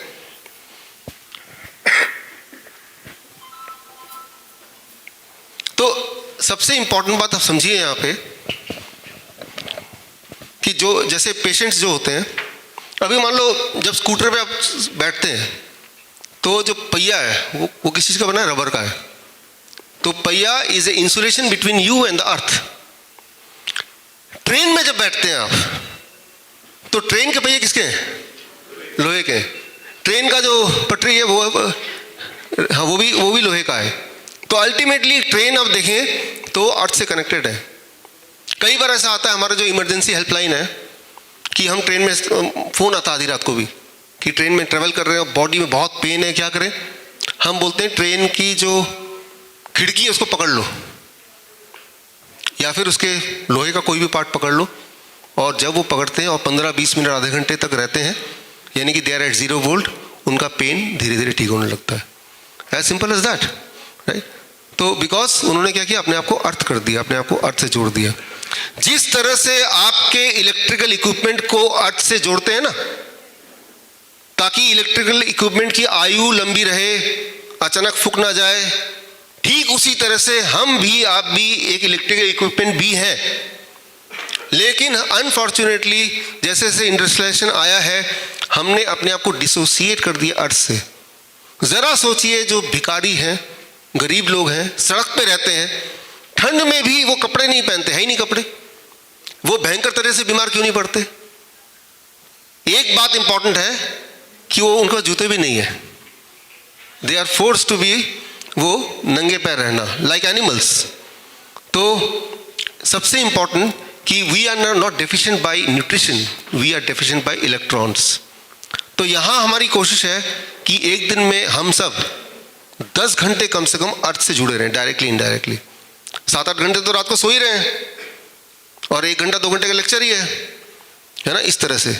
तो आपको खुद ही मेरी तरह जुगाड़ बनाना पड़ेगा। मैंने प्रिंसिपल बता दिया, राइट। अब जैसे मान लो किसी को गैंग्रीन है, मान लो, है ना, तो जो डायबिटीज़ के पेशेंट को हो जाता है, तो गैंग्रीन वाले पेशेंट को अपने हॉस्पिटल में कैसे ठीक करते हैं, जहाँ जहाँ गैंग्रीन है वहाँ ये पैच लगा देते हैं, और पैच का दूसरा एंड हम अर्थ से जोड़ देते हैं, ताकि इलेक्ट्रॉन डायरेक्टली वहाँ पहुँचे, और उससे पेशेंट की heal, it happens very fast. ये जो मैं आपको बता रहा हूँ, ये भी कोई मेरा इन्वेंशन नहीं है, पहले से ही है। These have been proven thousands of times, but the only thing is कि इसको करने से आप ठीक तो हो जाएंगे, बस इसमें खरीदने बेचने का कुछ है नहीं यहाँ पे ज़्यादा, क्योंकि आपको सिर्फ इतना पता करना है, बताना है किसी को कि अर्थ से you have to get connected, you take a wire and then connect yourself, which you can do yourself also, right. आज इस 3 दिन बाद तीसरे दिन जब आप जाएंगे घर, तो आपका काम आसान करने के लिए उस तरह का बेडशीट भी as a part of the kit आपको दे दिया जाएगा, ताकि घर जाते ही आप इंस्टॉल कर लें। यानी कि साथ में तार भी होगा, और तार के आगे कॉपर का एक रॉड भी होगा, जो अंदर कैसे डालना है वो सब भी बताएंगे। It is very easy. हो सकता है 15-20 मिनट लगे आपको घर में इंस्टॉल करने में, लेकिन उसके बाद से जब भी आप सोएंगे, you are sleeping at 0 voltage, आप 0 वोल्ट पे सो रहे हैं, और 0 वोल्ट पे हमारी बॉडी की इम्यूनिटी बेस्ट तरीके से काम करती है। और हमें ये पता है कि इम्यूनिटी सबसे अच्छा काम करेगी, तो सबसे पहले तो पेन रिलीफ होगा। पेन रिलीफ कितना टाइम में होता है? मैंने देखा 20-25 मिनट में लोगों को फ़र्क पड़ने लग जाता है। अगर कभी कोई पेन हो, सो देन ऑल्सो, और कुछ नहीं तो आप जाके बाहर बैठ जाओ और पैर मिट्टी में, घास में। कई लोग ऐसे हैं मेरी तरह, जो मैं 7th फ्लोर में रहता हूँ, कि वहाँ से तार नीचे कैसे ले जाएंगे। मैंने तो 7th फ्लोर में रहते हुए भी नीचे ले गया हूँ, कभी आएंगे तो देखेंगे। तो ऐसा नहीं कि पड़ोसी कुछ बोलेंगे, उन्हें पता भी नहीं चला, तो वो सब दिमाग में है कि क्या होगा, लेकिन हो जाता है। लेकिन इंटरेस्टिंग तरीका एक और भी है कि अगर आपके घर के, आपके खिड़की के बाहर एक पेड़ है, तो पेड़ के अंदर अगर आप तार डाल देंगे छेद करके, या रॉड डाल देंगे, तो भी आप देखेंगे आप 0 वोल्टेज पे आएंगे। जो पक्षी है वो डायरेक्टली तो नहीं बैठते नीचे, वो पेड़ में बैठते हैं, बट पेड़ भी 0 वोल्टेज ही है, एंड वो भी आप मेजर कर सकते हैं with this volt meter, right. तो ये कोई इमेजिनरी बात नहीं है, ये वोल्ट मीटर से आप मेजर कर सकते हैं हर पल। एक इंटरेस्टिंग बात और है, ये यहाँ पे लगाया हुआ योगा मैट, अगर इसको यहाँ लगा देंगे और फिर हम इसको कनेक्ट करेंगे नीचे से, और तब 0 वोल्ट देखेंगे, तो यहाँ अर्थ से कनेक्ट होने के बाद भी पूरी तरह से 0 वोल्ट नहीं होता। कारण क्या है, कोई बता सकता है? क्योंकि यहाँ पे ऑलरेडी एक man made high frequency electromagnetic wave है। इस इलेक्ट्रोमैग्नेटिक वेव की वजह से अर्थ का जो इलेक्ट्रॉन है वो भी पूरा नहीं हो पा रहा, इसलिए नीचे वो लगाया हुआ डेमो के लिए। यहाँ लगाते तो वो 0 वोल्ट नहीं आएगा, ये भी करके देख सकते हैं। बताना मैं ये चाह रहा हूँ कि अगर आप चाहते हैं, कई लोगों को कान में आवाज़ें आती हैं, ऐसे ही गूंजने की आवाज़, टेनिटस बोलते हैं, सुना कभी ऐसे, है ना। तो कई लोगों को सुबह उठते हैं बड़े सिर में दर्द रहता है, या बहुत आलस फील होता है ना। तो अगर आप चाहते हैं कि बहुत आलस हो, सिर में दर्द हो, कान में गूंजने की आवाज़ हो, तो आप एक काम कर सकते हैं। अगर ऐसा चाहते हैं कि ऐसा हो जाए, आप जहाँ सोते हैं उसके साथ जो प्लग है, उस प्लग में मोबाइल चार्ज करने रख दीजिए, जो कि रखते ही हैं। रात भर जब मोबाइल चार्ज हो रहा होगा तो याद रखिए, रात भर आपके सिर के आसपास मोबाइल वाला इलेक्ट्रोमैग्नेटिक फील्ड होगा। वो फील्ड मैं कल दिखाऊंगा आपको डेमो करके, जैसे आज 0 वोल्ट दिखाया। और उससे जब सुबह उठेंगे तो आपका सिर हैवी होगा। अक्सर ये देखा गया है कि जो लोगों को ब्रेन ट्यूमर मिलता है, तो ट्यूमर उस साइड मिलता है जिस साइड वो पकड़ के मोबाइल पे अक्सर बात करते हैं। तो बोलने का मतलब बड़ा क्लियर है कि रात को सोने से पहले, स्टार्टिंग फ्रॉम टुडे, अपने मोबाइल को या तो स्विच ऑफ कर लीजिए, तो किसी और कमरे में रखिए, फॉर एग्जांपल फ्लाइट मोड पे कर दीजिए। अगर कोई वाईफाई है घर में तो उसको ऑफ कर दीजिए। अगर कोई टेलीविज़न वगैरह वो ऑफ तो है ही, प्लग निकाल दीजिए। तो you have to sleep at 0 EMF, electromagnetic field. Electromagnetic field होगा, जो हमारी आदत है कि सोने से पहले हम मोबाइल चार्ज पे लगाते हैं, और मोबाइल अक्सर ही हमारे सिराने के पास ही होता है।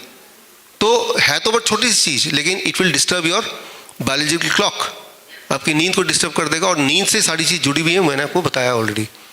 जबकि ये जो करना, ये बहुत बड़ी बात नहीं है, जस्ट ए डिसीजन कि मोबाइल चार्ज करना है, लेकिन दूसरे कमरे में करना है, उस कमरे के बाहर करना है।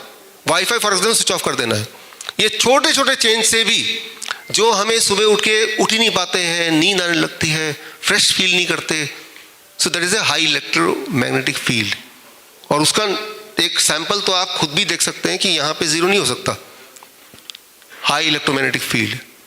तो खैर, अभी तो ये ट्रेनिंग चल रहा है, तो हम थोड़ी देर के लिए इसको यूज़ कर रहे हैं, लेकिन अगर रोज ही यूज़ करना पड़े इसको, तो ये हमारे बॉडी के लिए खतरा हो सकता है, या यहीं पे सोना पड़े, हमारे बॉडी के लिए डेंजर हो सकता है। तो क्योंकि ये इनविजिबल है, तो हमारा ध्यान नहीं गया, और ध्यान दिलाने वाले भी कोई भी नहीं है, क्योंकि ध्यान दिलाने से कुछ होने नहीं वाला, बिजनेस वाइज कुछ फ़ायदा नहीं होने वाला, राइट। तो अभी हम बात कर रहे थे अर्थ से इलेक्ट्रॉन लेने का, taking the electron from the earth. This is the, मुझे लगता है जितनी सारी बातें हम बताने वाले हैं उसमें सबसे ज़्यादा इंपॉर्टेंट है, क्योंकि उसमें करना ही कुछ नहीं है। एक बार 0 वोल्ट बेडशीट आपने लगा दिया तो हर रात आप 0 वोल्टेज पे ही सोएंगे, राइट। एक बार इस तरह, जैसे मैं मेरे ऑफिस में अगर आएंगे तो मेरे जहाँ मैं चेयर में बैठता हूँ वहाँ नीचे ऐसे ही लगा हुआ है, जुगाड़ से मैंने बनाया हुआ है। दिस मीन्स मैं 8 घंटे ऑफिस में बैठा हूँ तो मैं 0 वोल्टेज पे बैठा हूँ। एक बार किया ना चेंज। अच्छा, अभी ये चप्पल बनाया, अब मैं जब घास पे चलूँगा, रास्ते में चलूँगा, तो आई वेयर दिस। एक ही बार बनाया है, बट ये चलता रहेगा, राइट। तो मुझे बोलने का मतलब है कि अपने लाइफस्टाइल में थोड़े बहुत इस तरह से जुगाड़ कर लेंगे तो बड़े रिजल्ट आएंगे। आप में से ज़्यादातर लोग 5, 7, 10, 15, 20 गोलियों तक खाते, जैसा आपने लिख के दिया है। वो सारी खत्म हो सकते हैं, खत्म होंगी भी, और इन 3 दिन में होंगी आपकी आंखों के सामने, बाई डे आफ्टर टुमारो।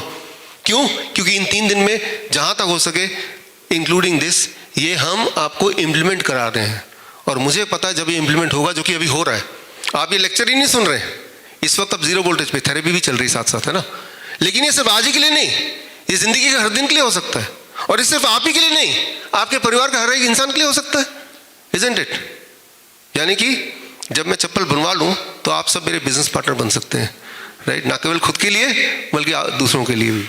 तो चलते हैं the next and the most important, पानी पे, जिस पे ध्यान हमारा कभी उतना गया ही नहीं। अगर मैं आपको बोलता हूं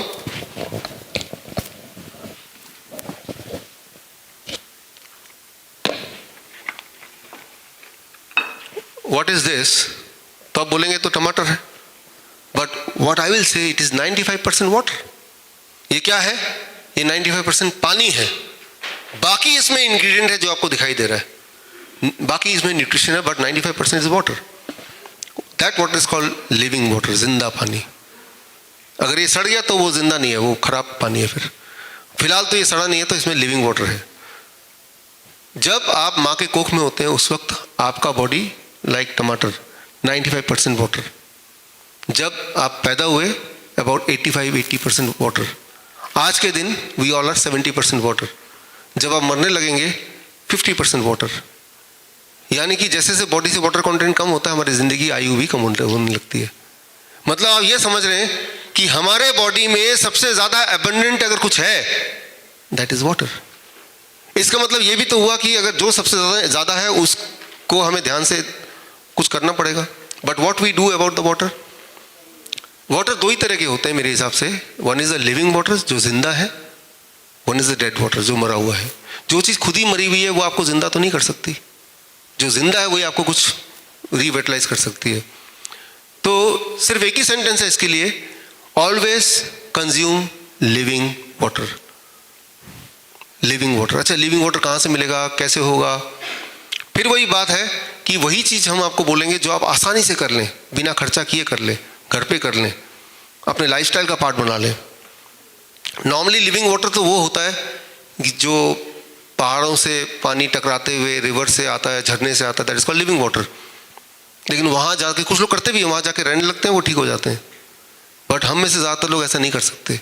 हमारे घर पे कैसे लिविंग वाटर बनाएं जिसकी मदद से ऐसे बच्चे जिसके बारे में जिक्र कर रहा था, थैलेसीमिया के पेशेंट्स, उनका बॉडी खून बनाने लग गया। अगर किसी का बॉडी खून ही बनाने लग जाए तो समझ सकते हैं वो कितना इंपॉर्टेंट हो सकता है, right? That is by living water. तो आज है लिविंग वाटर का, कल है डॉक्टर नमिता, कल है। तो कल डॉक्टर नमिता जो कि लिविंग वाटर के बारे में बताएंगी, जो थैलेसीमिया के पेशेंट्स पे काम कर रहे हैं, छोटे छोटे बच्चों पे। उन बच्चों को हमने कभी देखा भी नहीं, वो अपने अपने घर पे ये सारे बदलाव करके वो ठीक हो रहे हैं। कभी कभी मिलने आते हैं अपने अपने शहरों से, वो अलग बात है, बट मिलने तब आते हैं जब ऑलरेडी ठीक हो चुके होते हैं। तो बोलने का मतलब ये है कि अगर कोई आपसे बोले कि थैलेसीमिया ठीक नहीं हो सकता, दैट इज नॉट ट्रू, वो सही बात नहीं है। ठीक हो सकता है अगर कोई ये ठीक कर ले तो। हाँ, ये कोई ठीक नहीं कर रहा क्योंकि कोई बता नहीं रहा कैसे ठीक कर रहा है। तो कल का एक स्पेशल क्लास आपका होगा जो कि लिविंग वाटर घर पे कैसे बनाना है। यहाँ भी आपने देखा होगा 2 पॉट वाटर सिस्टम है यहाँ पे लगा हुआ आपके लिए। तो इन 3 दिन में भी आप लिविंग वाटर पिएंगे और लिविंग वाटर खाएंगे। जब आप टमाटर खा रहे हैं तो आप लिविंग वाटर खा रहे हैं ना एक्चुअली। तो आपने जो ब्रेकफास्ट में खाया है और जो लंच में आप खाने वाले हैं, that is what is at least 70% it is water. ये है दुनिया का सबसे अच्छा लिविंग वाटर। थोड़ा अजीब लग रहा होगा, अभी जो डाइट आपकी है वो एक्सट्रीम डाइट पे रखा है हमने आपको, क्योंकि 3 दिन में हमें कुछ रिजल्ट भी दिखाना पड़ेगा आपको। लेकिन आप जब घर जाने लगेंगे, बेस्ड ऑन आपके सिम्टम्स क्या क्या थे और कितने इंप्रूवमेंट हुआ, दवाई कितनी छूटी, ब्लड शुगर ब्लड प्रेशर की क्या स्थिति है, पेन में कितना हुआ, आपके डाइट को हम कस्टमाइज करके सबके अलग अलग डाइट वो हम तीसरे दिन आपको देंगे, और जो यहाँ वाले डाइट से आसान होगा। 3 दिन तो कर ही सकते हैं। ये जो 3 दिन है आपका, वो आने वाले जो जिंदगी है उसमें पूरा इम्पैक्ट डालने वाला है। इसलिए इस 3 दिन में जो भी कुछ कर रहे हैं उसको पूरी तरह से कीजिए, क्योंकि मामला सिर्फ 3 दिन का ही तो है, विदाउट एनी चीटिंग। हमारे कई बार हमारे खासतौर पे वियतनाम में इस तरह के कैंप होते हैं, तो कैंप में जो पार्टिसिपेंट आते हैं अपने बैग में खाना भर के लाते हैं, नूडल वगैरह खुद ही ताकि बाद में खाएंगे। लेकिन उनको समझाना पड़ता है ये 3 दिन आपके, और ऐसा नहीं कि मैं ये बोल रहा हूँ कि आपको अपना जो फेवरेट खाना हो छोड़ना पड़ेगा। I am not saying that. आपको जो भी खाना पसंद है, क्या खाना चाहते हैं, you want to eat a monkey, right? Chicken, noodles, pasta, जो भी जीवन में आप पसंद करते हैं खाना, वो खाने के लिए हम मना नहीं कर रहे। 3 दिन जरूर मना कर रहे हैं। उसके बाद आपके डाइट सिस्टम में एक डे होगा चीटिंग डे, हफ्ते में 1 बार 2 बार 3 बार, डिपेंडिंग ऑन कि आपकी बीमारी कैसी है। मतलब ये कि आप अपने लाइफ को एंजॉय भी कर सकते हैं और हेल्दी भी रह सकते हैं, दोनों चीज़। लेकिन ये 3 दिन you have to be on a very strict diet, और क्योंकि यहाँ पे हम पहले एक लेवल तक पहुँच जाएं, एक लेवल तक रिजल्ट दे दें। जो वाटर है इसको यहाँ पे इसलिए छोड़ रहा हूँ क्योंकि इसका एक स्पेशल क्लास रखा गया अलग से, उसमें इसके बारे में डिस्कस होगा, आपको समझाया जाएगा लिविंग वाटर क्या है और घर पे कैसे बनाना है। और जब बनाएंगे घर पे, वो आपके लिए नहीं होगा, वो आपके साथ साथ आपके परिवार वालों के लिए भी होगा। खाना या लिविंग वाटर, पीना या खाना, this is the next important thing. 4th thing, that is what we call as DIP diet. आप में से कितने लोग हैं जिनको DIP डाइट ऑलरेडी पता है? Many of you, all of you. कितने लोग जो ऑलरेडी फॉलो करते आए हैं? Many of you, right? आपको DIP डाइट का ऑलरेडी पता है, और आपको ये भी पता है कि DIP डाइट से बहुत सारी प्रॉब्लम सॉल्व हो ही जाती हैं। तो इसके बारे में कैसे सॉल्व होती हैं, उसके पीछे का साइंस क्या है, कैसे वो काम करता है, ये सारी चीज़ों कल के हमारे जो लेक्चर है खास, उसमें मैं इंक्लूड करूँगा, राइट? क्योंकि आप ऑलरेडी इस डाइट पे हैं, घर से भी यहाँ भी कर रहे हैं और कल इंक्लूड करना ही है, तो इसको छोड़ के थोड़ा हम आगे चल सकते हैं। But diet is a very important part of it. ठीक होने के लिए डाइट, क्योरिंग डाइट, ठीक रहने के लिए diet, that is managing diet, है ना। यहाँ पे क्या कि 72 आवर क्योर प्रोग्राम, ये जो क्योर वर्ड है ना, इस वर्ड से बहुत लोगों को बड़ी परेशानी है, क्योंकि अगर आप देखें ऐसा कानून है, कोई अगर बोल दे डायबिटीज़ क्योर कर देंगे तो ये बोलना ही जेल जाने के लिए काफ़ी है। तो ऐसे लिखा है, there is a act called drug and magic remedy act, कि आप बोल नहीं सकते कानूनी तौर पे कि डायबिटीज़ ठीक हो सकती है, ब्लड प्रेशर ठीक हो सकती है, किडनी फेलियर ठीक हो सकती है, लिस्ट ऑफ डिजीज़ दिया हुआ है। बट ट्रुथ ये है, अगर उस एक्ट के अंदर जाके देखें तो एक्ट ये बोलता है कि आप ये नहीं बोल सकते कि ये सब ठीक हो सकती दवाइयों से, आप ये बोल सकते हैं सब ठीक हो सकता है फूड से। आप समझ रहे हैं बात? लेकिन वो छोटे छोटे लाइन में लिखा हुआ वो वहाँ तक कोई जाता ही नहीं है। तो drug and magic remedy act, कोई भी अगर बोलता है कि क्योर हो सकता है तो उसके ऊपर लगाया जाता है। बोलने का मतलब ये है कि it is been acknowledge already when you change the diet.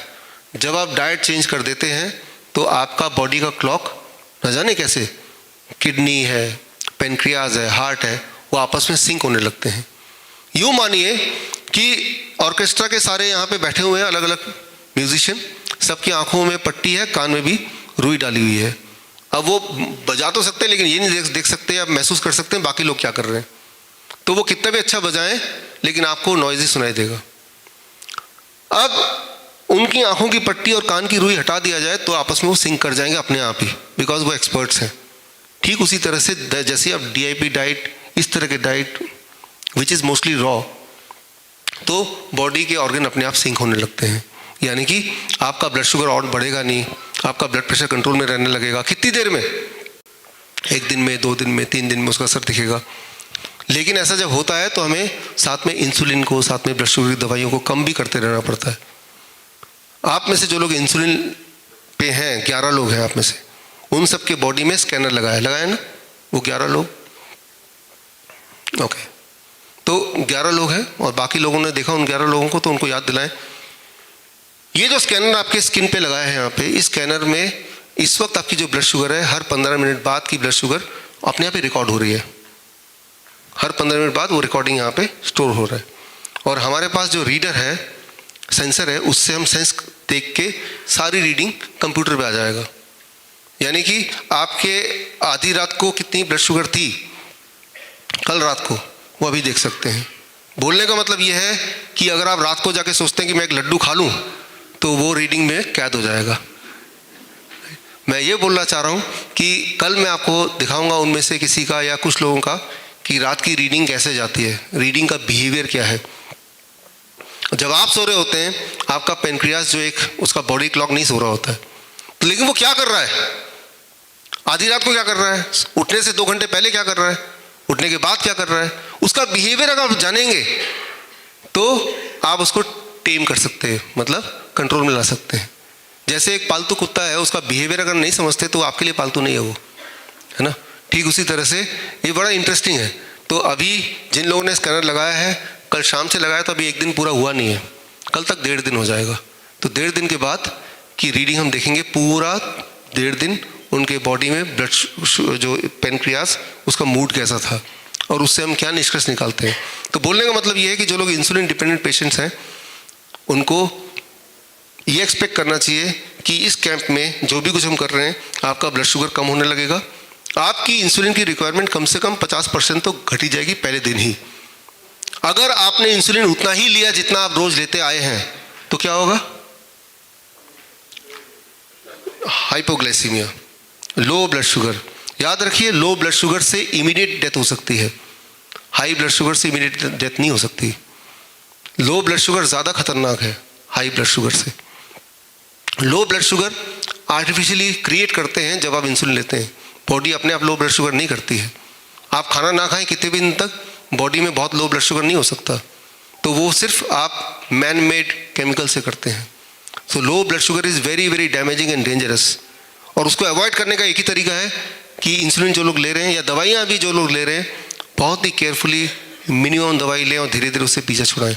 कैसे पीछा छुड़ाएं वो इन 3 दिन में देखेंगे, आपके आंखों के सामने देखेंगे कि कितने लोग जो 20 साल से 25 साल से दवाइयों पे थे, now they are able to maintain a healthy blood sugar without those medicine and that should be done. और वो आप देखेंगे होते हुए, हम तो देखते ही आए हैं हमारे इस तरह के कैंप में, आप भी देखेंगे। तो उसमें DIP डाइट का एक अच्छा कंट्रीब्यूशन है, बट इसके पीछे का साइंस क्या है ये मैं आपको कल समझाऊंगा। वो उससे ये होगा कि उस डाइट को आप अपने हिसाब से भी कस्टमाइज़ कर सकते हैं जब आपको उसके अंदर की सारी साइंस पता चल जाएगी तब। अभी तो ये पता है कि इस वक्त फ्रूट खा लो, इस वक्त सब्जी खा लो, इस वक्त क्या खाओ, डेयरी प्रोडक्ट मत लो, एनिमल प्रोडक्ट प्रोटीन मत लो। पीछे का साइंस पता चल जाएगा तो आप कन्विंस होकर खुद भी कर सकते हैं इस चीज़ को और अच्छी तरह से। तो वो हम कल करेंगे। 5th and 6th ये बड़ा इंपॉर्टेंट है, दैट इज ग्रेविटी। हमारे बॉडी में इस वक्त लॉ ऑफ ग्रेविटी काम कर रहा है। जैसे मैं अभी खड़ा हूं और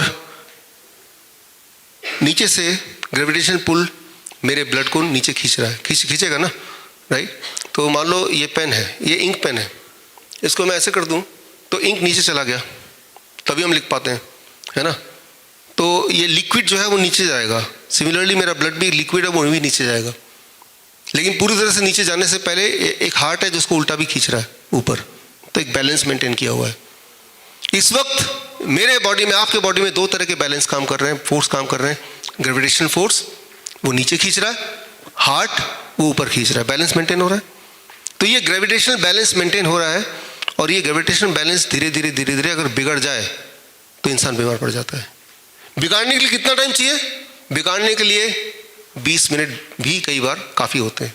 अभी देखना चाहते हैं, मान लीजिए मैं ऐसे खड़ा हूँ, हिलता डुलता नहीं हूँ मैं, आप कभी करके देखिएगा अगर देखना चाहते हैं तो। 20 मिनट अगर मैं ऐसे ही खड़ा रहूँ बिना कुछ हिले डिले, चाहे मैं बात कर रहा हूँ but I am not moving, right. तो जैसे जैसे मैं खड़ा हूँ, जैसे जैसे टाइम पास होगा, ग्रेविटेशनल पुल वो मेरे बॉडी पे हावी होता जाएगा, और मेरा जो हार्ट का जो ताकत है वो थोड़ा फीका पड़ता जाएगा। और करते करते क्या होगा, ग्रेविटेशनल पुल हावी होगा तो क्या होगा, ब्लड ज़्यादा नीचे की तरफ जाएगा, right. Will keep on going down, वो नीचे जाएगा। 20 मिनट में इतना ब्लड नीचे चले जाएगा कि ब्रेन में ब्लड कम हो जाएगा। और जैसे ही ऐसे होगा, व्हाट विल हैपन, ऐसा होता है ना स्कूल में, असेंबली में आपने देखा बच्चे अचानक धड़ाम से गिर जाते हैं। वो जब गिर जाते हैं तो लगता है बड़ा कमज़ोर है इसलिए गिर गया होगा, धूप है इसलिए गिर गया होगा, खाना नहीं खाया इसलिए गिर गया होगा।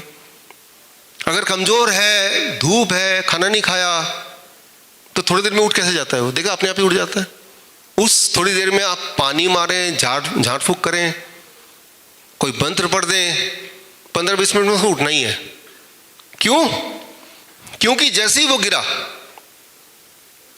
उसका हार्ट पूरे बॉडी का एक लेवल आ गया। अभी तो हार्ट ऊपर है ना, जब गिरेंगे लेटेंगे तो हमारा heart is at the same level as the whole body.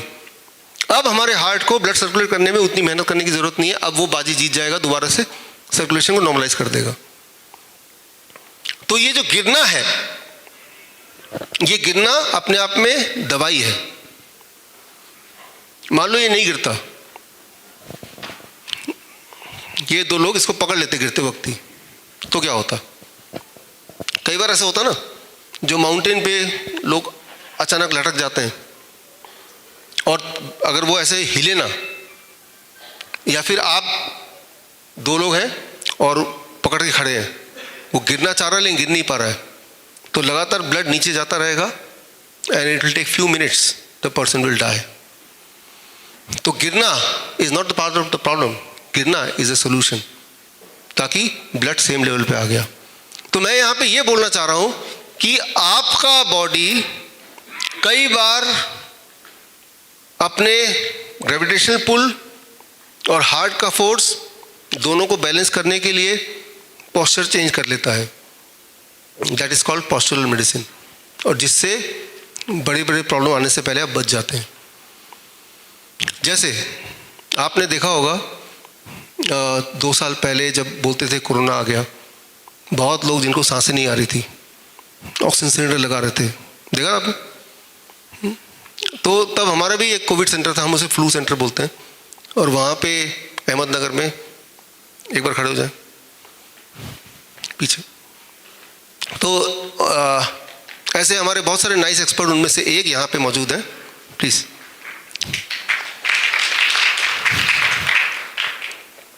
तो यहाँ पे जब पेशेंट आते थे तो उन पेशेंट को ऑक्सीजन सिलेंडर लगा के आते थे। तो हम क्या करते थे, ये क्या करते थे, सिलेंडर हटा दिया, उनको पेट के बल लिटा दिया। जैसे ही आप पेट के बल किसी को लिटाएंगे जिसको सांसें नहीं आती है, आ रही हैं, सांसें आने लगेंगी। क्यों? हार्ट नीचे आ गया, लंग ऊपर आ गया, लंग की कैपेसिटी 20% बढ़ गई। इतना काफ़ी है उसके सांसें को रिवाइव करने के लिए।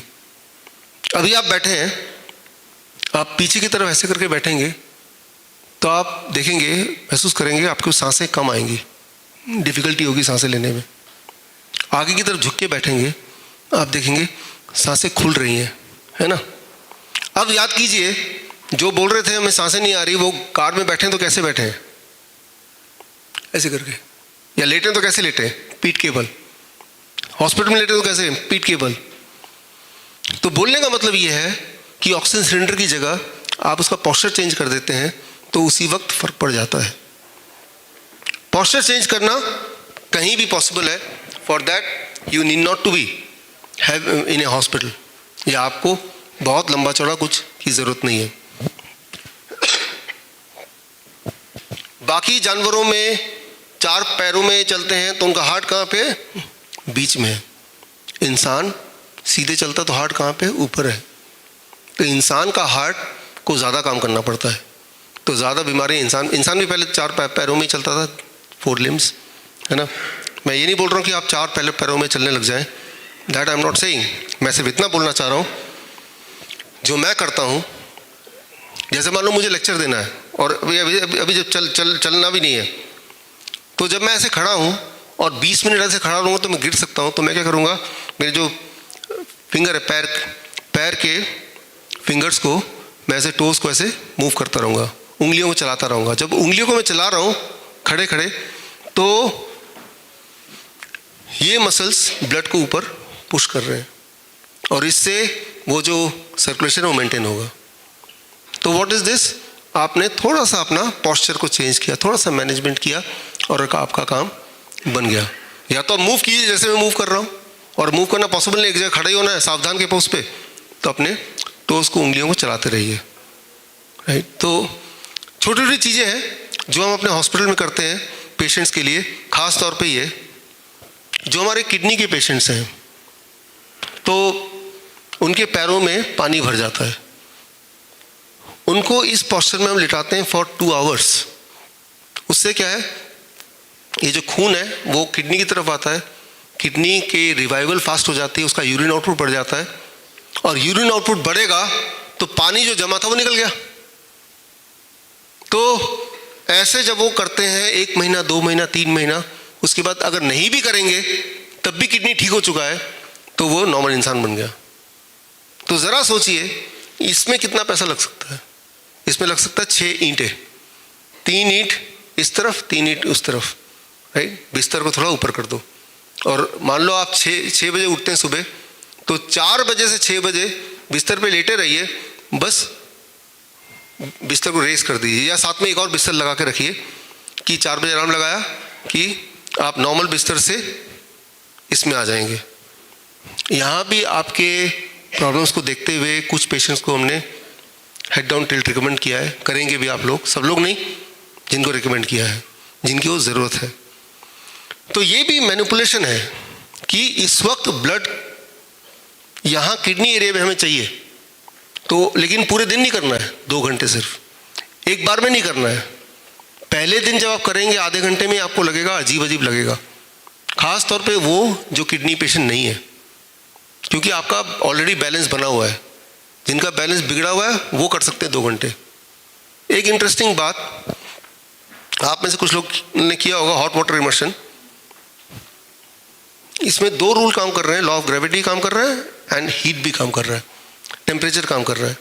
ये सारे किडनी पेशेंट हैं, हमारे हॉस्पिटल की पिक्चर आप देख रहे हैं, ये वो लोग हैं जो डायलिसिस पे जाया करते थे एक टाइम पे, अब इनको डायलिसिस की ज़रूरत नहीं है। क्यों? हमारे बॉडी का सबसे बड़ा ऑर्गन कौन सा है? Skin. Skin is the biggest organ of the body. जब किसी का किडनी काम ना करे तो उसके बॉडी में हीट दें और प्रेशर दें, पानी का प्रेशर, तो उसका skin works like a third kidney. जो आपका पसीना निकलता है वो पसीना आप लैब में दीजिए और यूरिन सैंपल लैब में दीजिए, दोनों में जो कॉम्पोजिशन है लगभग सिमिलर होता है। सोडियम, क्रेटिनाइन, यूरिया, यूरिन में जो निकलता है पसीने में भी वही निकलता है। तो जो किडनी काम करती है यूरिन बनाती है, स्किन काम करता है पसीना बनाता है, सेम है। आप एक्सपेरिमेंट कीजिए। आप में से कुछ लोगों को हॉट वाटर इमर्शन ने रिकमेंड किया है, आप करेंगे इन 3 दिन में, या आज किया होगा आपने, किया आज में से किसी ने? काफ़ी लोगों ने किया। जाने से पहले अपना बॉडी वेट चेक कीजिए और 2 घंटे बाद जब निकलेंगे तब बॉडी वेट चेक कीजिए। आप देखेंगे अक्सर 500 ग्राम, आधा किलो वेट कम हो जाता है। तो जब अंदर गए इसका मतलब कुछ तो इसके बॉडी से बाहर निकला होगा ना, वो स्किन के रास्ते निकला, that is the toxin. Extra creatinine, extra urea, extra uric acid, extra glucose, वो पानी में बह गया। तो मतलब ये है कि बॉडी को जो नहीं चाहिए वो बॉडी बाहर निकालना चाहती है। निकालने के बॉडी के 2-4 रास्ते ही हैं, या तो यूरिन के रास्ते निकालेंगे या ऐसे निकालेंगे, राइट। तो जो कैंसर पेशेंट्स हैं, किडनी फेलियर पेशेंट्स हैं, या हाई बीपी के पेशेंट्स हैं, या पेन के पेशेंट हैं जिनके बॉडी में दर्द रहता है, अगर तो कहीं कहीं दर्द है तो मतलब कि वहाँ टॉक्सिन जमा है, उसको बाहर निकालना है। तो क्या 2 घंटे अगर इसमें बैठेंगे तो उनका दर्द कम हो जाता है? ऑफ कोर्स हो जाता है। अभी जिन लोगों ने हाथ रेस किया, इसके बाद उनसे पूछिएगा क्या उनका दर्द कम हुआ, क्या उनका बीपी कम हुआ, क्या उनका वेट कम हुआ? कितनी बार में? एक ही बार में। लेकिन मैं एक बार करने नहीं बोल रहा हूं, मैं बोल रहा हूं कुछ दिन तक करना पड़ेगा ताकि पूरी तरह से आप ठीक हो जाए। तो बल्कि मैं ये बोलना चाह रहा हूं कि इन पेशेंट्स ने अपने अपने घर में ऐसा बना रखा है, जुगाड़ से बना रखा है ऐसा। तो ये आपका घर एक हॉस्पिटल हो सकता है। Rather than spending lakhs of rupees in dialysis machine और हर दिन अपनी बॉडी को खराब करना, क्यों ना उसको ठीक ही कर लिया जाए एक बार में। तो ये यहाँ पे हम जो लोग कर रहे हैं उनको सिखाएंगे और घर पे कैसे करना है वो भी बताएंगे, राइट। तो इससे जो मैं बता रहा था कि अलग अलग म्यूजिशियंस हैं, उनकी आंखों में पट्टी है, पट्टी is a representative of toxics. वो टॉक्सिन निकाल दिया आपने। हमें नहीं पता बॉडी में पोटेशियम ज़्यादा है, सोडियम ज़्यादा है, कैल्शियम, हमें नहीं पता कुछ। हमने बॉडी को एक सिचुएशन दे दी है, बॉडी अपने आप काम करेगी। तो हमें ये डायग्नोस करने की जरूरत नहीं कि क्या ज़्यादा है क्या कम है। You have to give the right situation, right माहौल। साइंटिफिकली देखें तो इस वक्त आपके सिर के ऊपर एटमॉस्फेयर है ना, हवा है, तो हवा का दबाव आपके सिर के ऊपर है, मेरे सिर के ऊपर है ना। अगर स्पेस में जाएंगे तो हवा नहीं मिलेगा, वो दबाव नहीं मिलेगा। लेकिन जब आप इस पानी में बैठते हैं, जो लोग अभी बैठे हैं आज, बाकी लोगों को भी शायद मौका मिलेगा, जरूरत है जिनको है उनको, यहां तक एटमॉस्फेरिक प्रेशर आपके सिर पे है। इससे नीचे जो पानी में है atmospheric pressure plus pressure of the water, यानी कि ये बॉडी का पार्ट में pressure is 2% more than the pressure of this. ये जो प्रेशर डिफरेंस क्रिएट किया हमने और साथ में हीट, इससे काम बन गया your skin become the third kidney. Skin को किडनी में कन्वर्ट करना है तो pressure difference plus heat, skin becomes a kidney. अच्छा, आपको कैसे पता चलेगा काम कर रहा है कि नहीं? मैंने आपको बताया ब्लड प्रेशर कम हो जाएगा, मैंने आपको बताया आपका वेट कम हो जाएगा, पेन कम हो जाएगा, यूरिन आउटपुट बढ़ जाएगा। कितने समय में? पहली बार में। तो एक्चुअली इसमें स्ट्रोक वॉल्यूम, आपका जो ब्लड सर्कुलेशन है वो तेज होने लगता है। मानो ऐसे जैसे आप जिम कर रहे हो। जैसे मान लो जिम में ट्रेडमिल में आप दौड़ते हैं, कहीं पहुंचते तो नहीं है लेकिन हार्ट बीट बढ़ जाती है ना, थक जाते हैं हम। यहाँ जब बैठेंगे या जो लोग बैठे हैं उनको थकान महसूस होगी, खास तौर पे जो लोग हेल्दी हैं। जो तो किडनी फेलियर के पेशेंट है वो लंबे समय तक बैठ सकते हैं आराम से, उनका क्योंकि उनके बॉडी से निकल रहा है सब चीज़ें। जो तो बिल्कुल हेल्दी हैं, बॉडी से बहुत कुछ निकल नहीं सकता, then they start feeling tired. तो उस वक्त आप दोबारा जब बैठेंगे तो कीजिएगा, बैठने से पहले अपना पल्स लीजिए और बैठने के वक्त, बैठे तो यहीं खाली, बीच बीच में आधे घंटे बाद पल्स लीजिए। आप देखेंगे आपका पल्स यूनिफॉर्मली बढ़ेगा। और पल्स बढ़ना, हार्ट बीट बढ़ना, मतलब आप स्टेशनरी हैं, आपके बॉडी का ऑर्गन स्टेशनरी नहीं है उस वक्त, it is working very hard. और इंटरेस्टिंग बात यह है कि जो लोग ज़्यादा बीमार हैं, जो किडनी फेलियर के पेशेंट है, वो ज़्यादा आराम से बैठ सकते हैं। जो लोग बीमार नहीं, वो आधे घंटे में लगेगा मैं बहुत टायर्ड हो गया हूँ, तब लगेगा ये लोग कैसे बैठते होंगे। लेकिन जिनके बॉडी में स्कोप है चीज़ों को बाहर फेंकने का, तब तक वो आराम से बैठ सकते हैं। और जितनी देर आराम से बैठ सकते हैं उतनी देर बैठिए, उसके बाद अब उठ जाइए, अगले दिन दोबारा बैठिए, या दिन में अगली कभी और दोबारा बैठिए। खाना खाने के बाद नहीं, खाना खाने के बाद बैठेंगे तो पेट में खाना है वो भी मुंह से निकलने को होगा, उल्टी टाइप होगी, तो उसको अवॉइड करना है, राइट। नीचे गर्मी है तो यहाँ पे एक छोटा सा टॉवल रख दिया ताकि यहाँ सिर पे हीट ना लगे, लगेगा तो सिर दर्द हो जाता कुछ लोगों को, उससे ज़्यादा कुछ नहीं। तो अब देखिए आइडिया बहुत सिंपल है कि हमारे बॉडी में जो चीज़ बॉडी को नहीं चाहिए उसे बॉडी से निकालना। खास तौर पे जो कैंसर पेशेंट्स हैं, अगर बॉडी में कैंसर है, कोई ट्यूमरस ग्रोथ है, वो किसने बनाया? बॉडी ने बनाया। तो डिसॉल्व कौन करेगा? बॉडी करेगा। जो बॉडी बना सकती है वो बॉडी डिसॉल्व भी कर सकती है। ये बात हमें याद रखनी पड़ेगी। If the body can make the disease, it has the ability to cure it also, subject to the condition हम एक माहौल ऐसा दे दें। वो माहौल क्या है? वो ये है। और सबसे इंटरेस्टिंग बात है, इसके लिए ये करने की भी जरूरत नहीं है। आपके आसपास ऑलरेडी कितने लोगों ने हाथ रेस किया, वो कर रहे हैं, वो भी 3 दिन करेंगे, उन्हीं का रिजल्ट आपको पता चल जाएगा, राइट। सब लोग क्यों नहीं कर रहे हैं? क्योंकि सबको जरूरत नहीं है इस चीज़ की। तो 2 चीज़ें याद रखिए, एक तो है ग्रेविटी, प्रेशर, और दूसरा है हीट। तो हीट, जैसे मान लो ऐसे आप में से हैं जिनके घुटने के जॉइंट पेन, घुटने के दर्द हैं कुछ लोग ऐसे, काफ़ी है ना।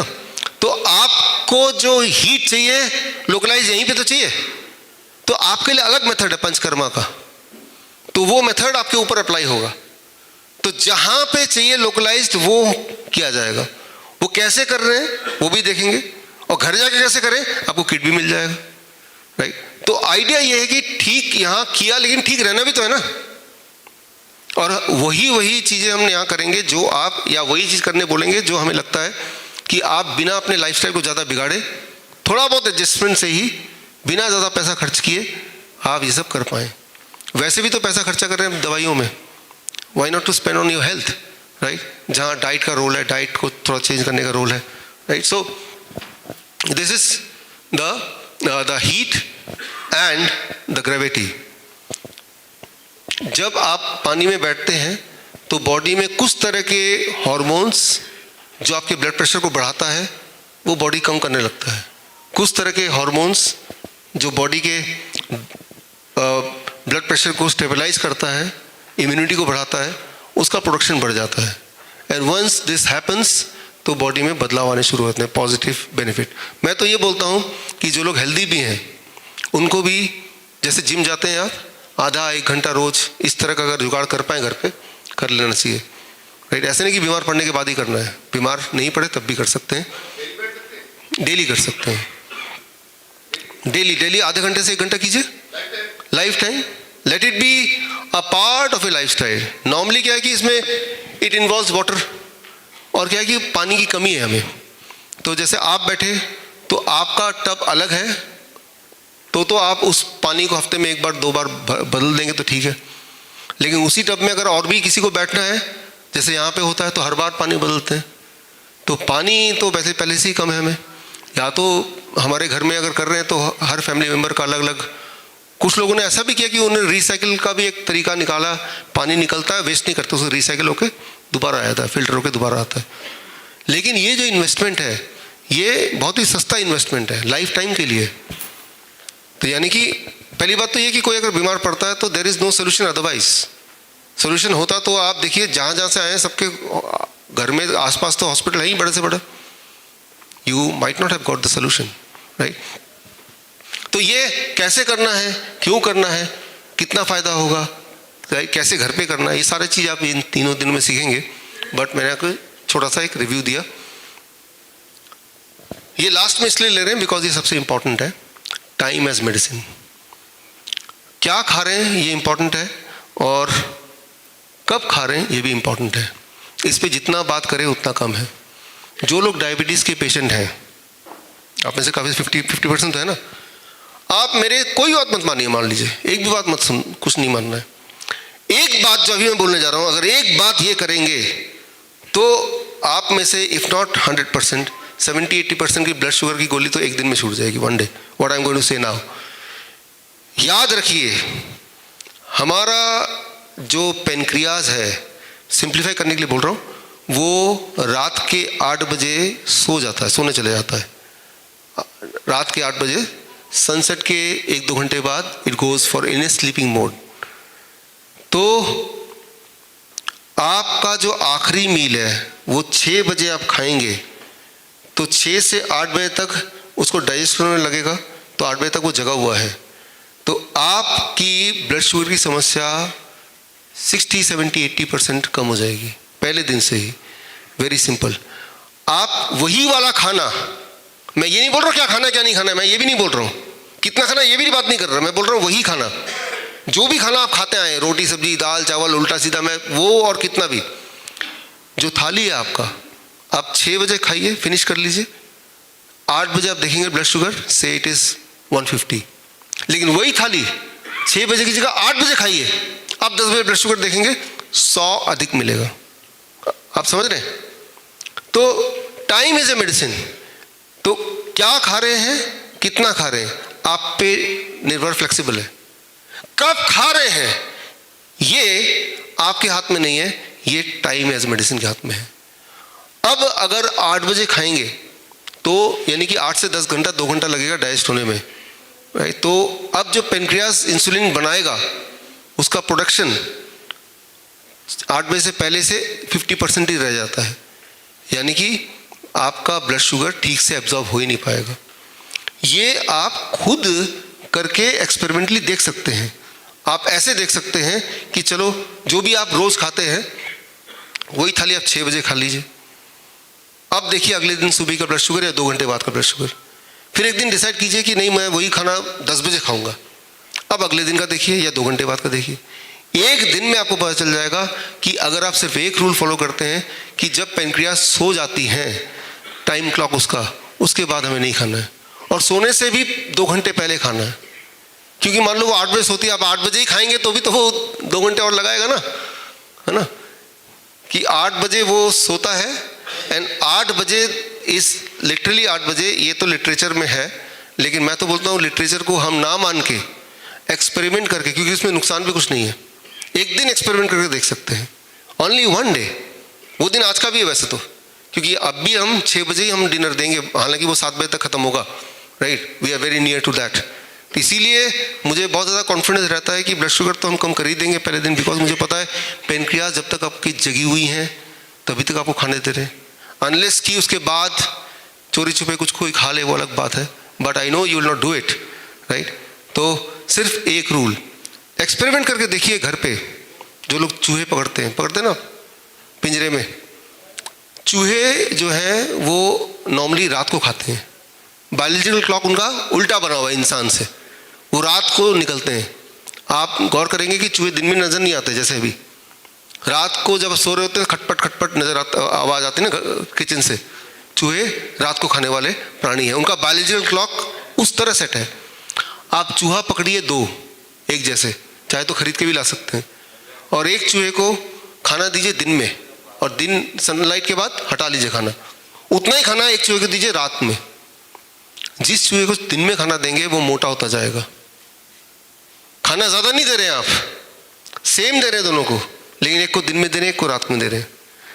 तो और जिसको रात में दे रहे हैं, जैसे ही सूरज उगा खाना हटा दिया, फिर आप देखेंगे जो चूहा दिन में खाना खा रहा है उसके पास कोई ऑप्शन नहीं, बिकॉज वो पिंजरे में, दिन में खाना पड़ेगा उसे, वो वाला चूहा धीरे धीरे मोटा होता जाएगा। तो जो मोटापे का कनेक्शन क्या खा रहे हैं, कितना खा रहे हैं, उससे ज़्यादा ये है कब खा रहे हैं, टाइम एज मेडिसिन।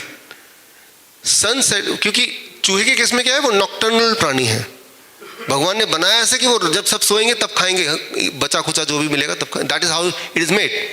इंसान दिन में खाना है, तो आप खाना चाहे कम खाएं, लेकिन रात को 10 बजे खाएंगे, 12 बजे खाएंगे, कुछ लोग तो रात को 2 बजे उठ के भी खा लेते हैं, है ना। तो that makes all the difference, वो हमें नहीं करना है। तो रूल टाइम एज मेडिसिन में, इसके बारे में, इसके साइंस को कल हम बहुत डिटेल में जानेंगे। हमारे बॉडी के हर ऑर्गन का एक टाइमिंग है, उस टाइम के हिसाब से करना है, जो बहुत मुश्किल नहीं है, उसके आसपास भी करना है। मैं तो बोलता हूँ 6 बजे छोड़ो, चलो 7 बजे तक खा लो, 7 बजे छोड़ो 7:30 बजे तक खा लो। अच्छा कभी कभी बोलते शादी में गए इधर, वो तो कभी कभी होगा ना, रोज तो होगा नहीं, राइट। वन चेंज, जो लोग खाना नहीं बदल सकते, राइट, या अपनी हैबिट छोड़ नहीं सकते, सिर्फ टाइम एज मेडिसिन कर देंगे, उसी से आपको एटलीस्ट ब्लड शुगर में और ब्लड प्रेशर में फ़र्क मिल जाएगा। 2 चीज़ों में, ब्लड प्रेशर में फ़र्क, नंबर 1 कि ब्लड प्रेशर उतना हाई नहीं रहेगा तो दवाई छोड़नी पड़ेगी। सबसे ज़्यादा इंपॉर्टेंट, दिन और रात का डिफरेंस, याद आ रहा आपको? सुबह 10 बजे का जो ब्लड प्रेशर है, it has to be about 20 unit higher than रात के ब्लड प्रेशर। ये बैलेंस अगर बिगड़ गया, उल्टा हो गया, this means you are prone to heart attack, right, यानी कि आपने बॉडी का रिदम को ख़राब कर दिया। तो ये अभी तक तो हम इसके डिटेल में ना जाके 7 इम्पॉर्टेंट कड़ी जिसे आपके लाइफ में बदलना है, बदलने की कोशिश हमारी कल से शुरू हो गई है। जैसे अभी भी आप 0 वोल्ट पे ऑलरेडी हैं, लिविंग वाटर ऑलरेडी पी रहे हैं, डाइट पे ऑलरेडी हैं, थेरेपी आपकी चली रही है, और साथ ही साथ हमारे डॉक्टरों की नज़र है कि उसी रफ्तार से आपकी दवाइयों को टेपर डाउन करना है धीरे धीरे इन दीज 3 डेज। कुछ दवाइयाँ छुड़ा दी हैं, कुछ टेपर डाउन करना है।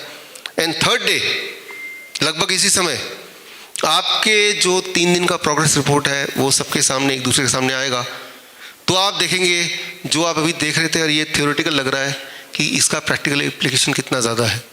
अब आते हैं वहीं पे, हम बीमार क्यों हैं? आंसर वेरी क्लियर, क्योंकि आपने बॉडी क्लॉक को छेड़ा कि नहीं छेड़ा?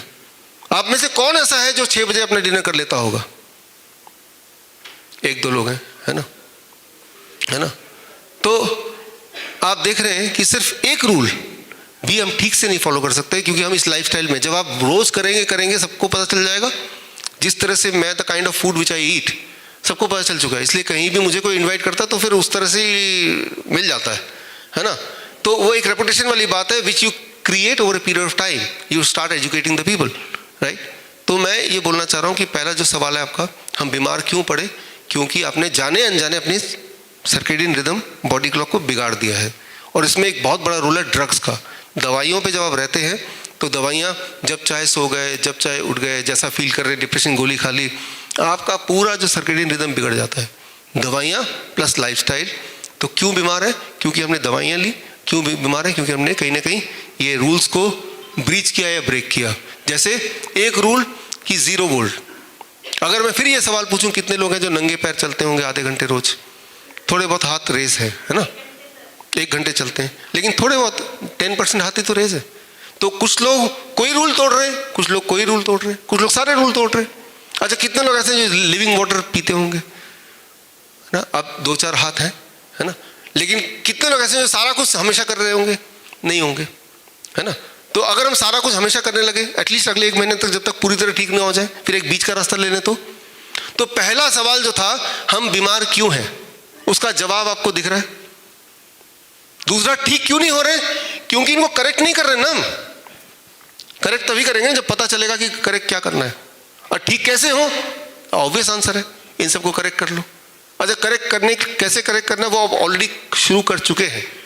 अगेन लेट मी रिमाइंड कि अभी भी आप 0 वोल्टेज पे हैं, ठीक है ना। तो जैसे ही आपको टाइम मिले, आज खाली जब हो, थोड़े नंगे पैर रहिए, make it A part of life style.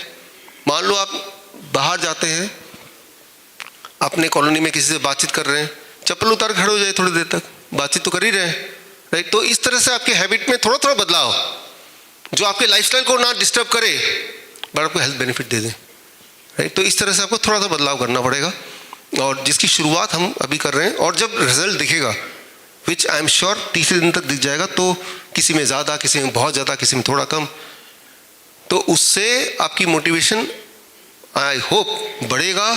जब मोटिवेशन बढ़ता है तो उस चीज़ की करने की पॉसिबिलिटी थोड़ी और बढ़ जाती है। वैसे भी ये वो ऐसी कोई बात है नहीं जो कि करना असंभव हो, या 100% ना कर पाए 50% करो, 50% नहीं कर पाओ 40% करो, कुछ तो करो, राइट। तो आपके दिमाग में सवाल आएंगे, आने भी चाहिए। तो क्वेश्चन आपको एक स्लिप मिला होगा, आज के लिए एक स्लिप मिला होगा, कल के लिए आप उसमें सवाल अपने लिख सकते हैं। आज पूरे दिन भर में अपने अपने टीम लीडर डॉक्टर्स को सबमिट कर सकते हैं, वो उनसे मेरे पास आ जाएगा। और कल का जो लेक्चर होगा वो जो आपने सवाल पूछे हैं वो डाउट्स हो सकते हैं, कहीं आप एग्री नहीं करते हैं, वो भी हो सकता है, राइट। कहीं आप सोचते हैं ये तो उल्टा ही बोल रहे हैं, वो भी हो सकता है, कुछ भी हो सकता है वो, जो कि आपके हेल्थ से या इससे लेना देना है।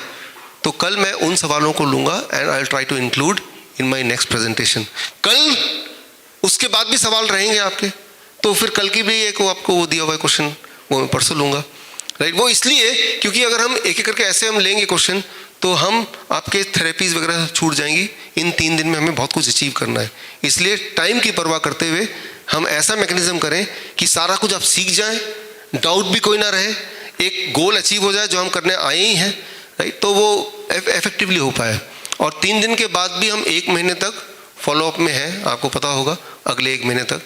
क्योंकि घर पे भी जब करेंगे ना तो आपके दिमाग में सवाल आएंगे, उतार चढ़ाव आएगा, क्योंकि वहाँ माहौल थोड़ा सा उतना कंट्रोल में नहीं भी होगा। तो 1 महीने तक हमारे रिस्पेक्टिव डॉक्टर्स फॉलोअप करेंगे, कैसे करेंगे बताएंगे, सो दैट हम अपना गोल अचीव कर पाएँ। एक बात याद रखिए कि जिन लोगों को हमने, सबको जितने भी आवेदन आए सबको हमने नहीं लिया।